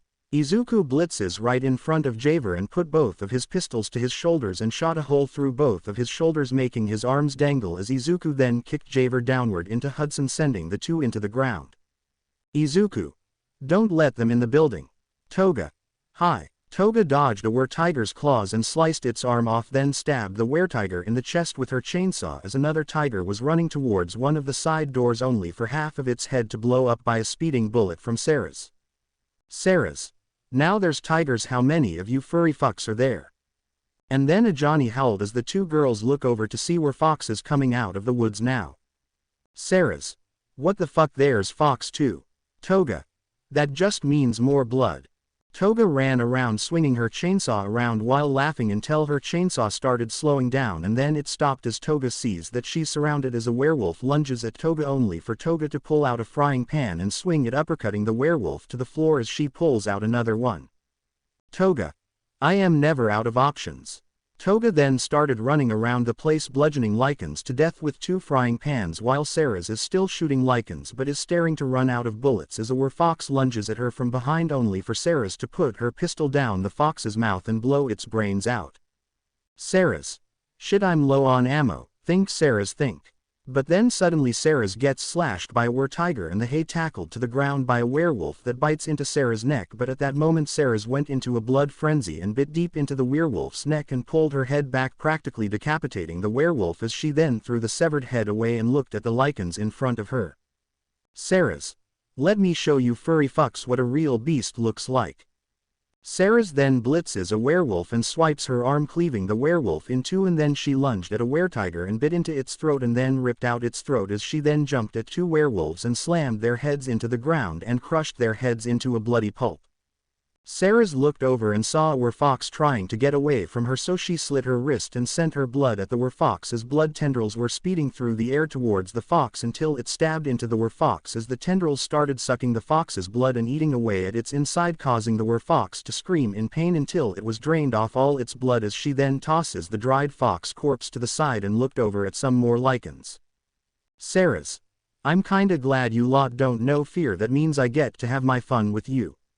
Sarah's ran at the lichens, sending her blood tenfold at them, stabbing into each lichen as the tendrils started sucking their blood and eating their insides, leaving only lifeless dried up husk. Sarah's, I'm not feeling it. Sarah's then swung her blood tendrils like whips as she saw her tendrils cleave through 6 lichens, as she saw the blood fly, causing her eyes to shine a crimson red. Sarah's, oh fuck yeah, that's what I'm talking about. Sarah's then jumped up into the air and started swinging her tendrils around, cleaving and stabbing lichens around her, creating a pond of blood around her, which Toga sees and is amazed. Toga, so beautiful. Toga then dodged an attack from a were-tiger and starts beating its head with one of her frying pans, getting blood everywhere. Toga, I feel so alive. While Toga and Sarah's deal with the horde of lichens, we cut over to Izuku, who's dodging attacks from all 3 elders of the clans who are trying to hit Izuku but can't. Izuku, come on, is that all? Don't tell me you're tired already. Hudson, shut your damn mouth. Hudson swung both of his claws at Izuku, who dodges and punches Hudson in the mouth, knocking out one of his teeth, which Izuku grabs and stabs into Javier's knee. Javier, fuck, Ajani. Hea ga. Izuku need Ajani, breaking some of his ribs and sending him into a random tent as Hudson swipes his claws at Izuku again, only for Izuku to backflip away from Hudson and keep shooting at him, only for Hudson to lunges at Izuku, who dodges the attack and shoot him in one of his eyes. Hudson, RAAAAAAGH. Javier, damn it, we're losing, come on, think. Javier was thinking of a plan, but then he looked forward only to see the receiving end of Izuku's gun, shocking him. Izuku, bye-bye bitch. Bang. A bullet speeds through the air and hits Izuku's gun, causing him to miss Javier, as Izuku looked over and was pissed off to see Snipes and the other heroes are here. Izuku, what are you? Izuku was cut off by a knee to his mouth, breaking his jaw and making him stumble back a bit as Javier blitzes over to Ajani and runs towards the forest. Javier, Hudson, we're fucking leaving. Izuku aimed both of his guns at the 2 lichen elders, only to get shot in the hands by Snipes as Kamui Wood sends some branches at Izuku to capture him, but Izuku jumped into the air, dodging the branches while also regenerating.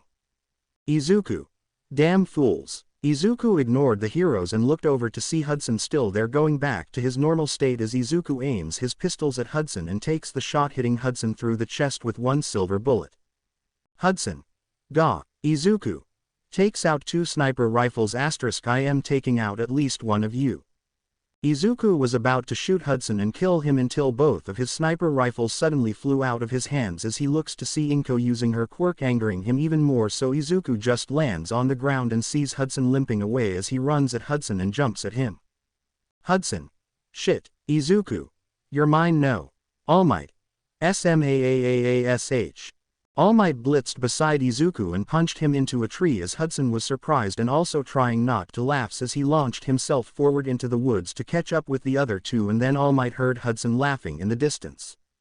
All Might, after him. The other heroes run into the woods to try and catch Hudson as All Might looks over to where he sent Izuku and started walking towards him, but before he could get anywhere near Izuku, he and everyone else felt a murderous aurora, causing everyone to drop to their knees.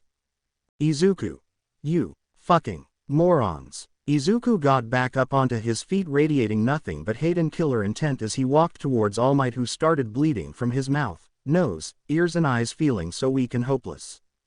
All Might, why am I bleeding so much? Am I gonna die by my own son's hands? Cough cough Izuku P please. Izuku took out his pistol and put it to All Might's forehead ready to pull the trigger until he heard someone yell at him. Izuku don't, it's not worth it me boy.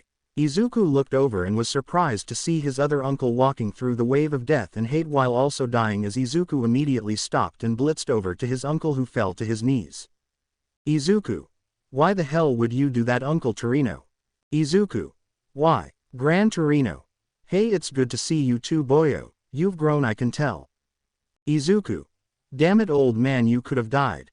Izuku picked up Gran Torino and headed for the nurse's office again, leaving everyone behind as All Might very slowly got back up on his feet and looked over at Izuku. All Might. I knew it, there's still some of Izuku left in there groan.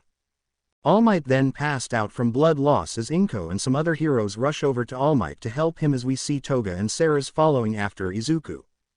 Toga. So what do you think will happen next? Ceres. I'm not sure, but the heroes are in for it now. Toga.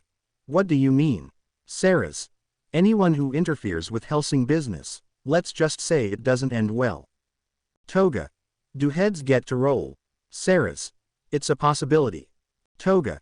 Yes. Death Arms. Hold on, you two, stop right the.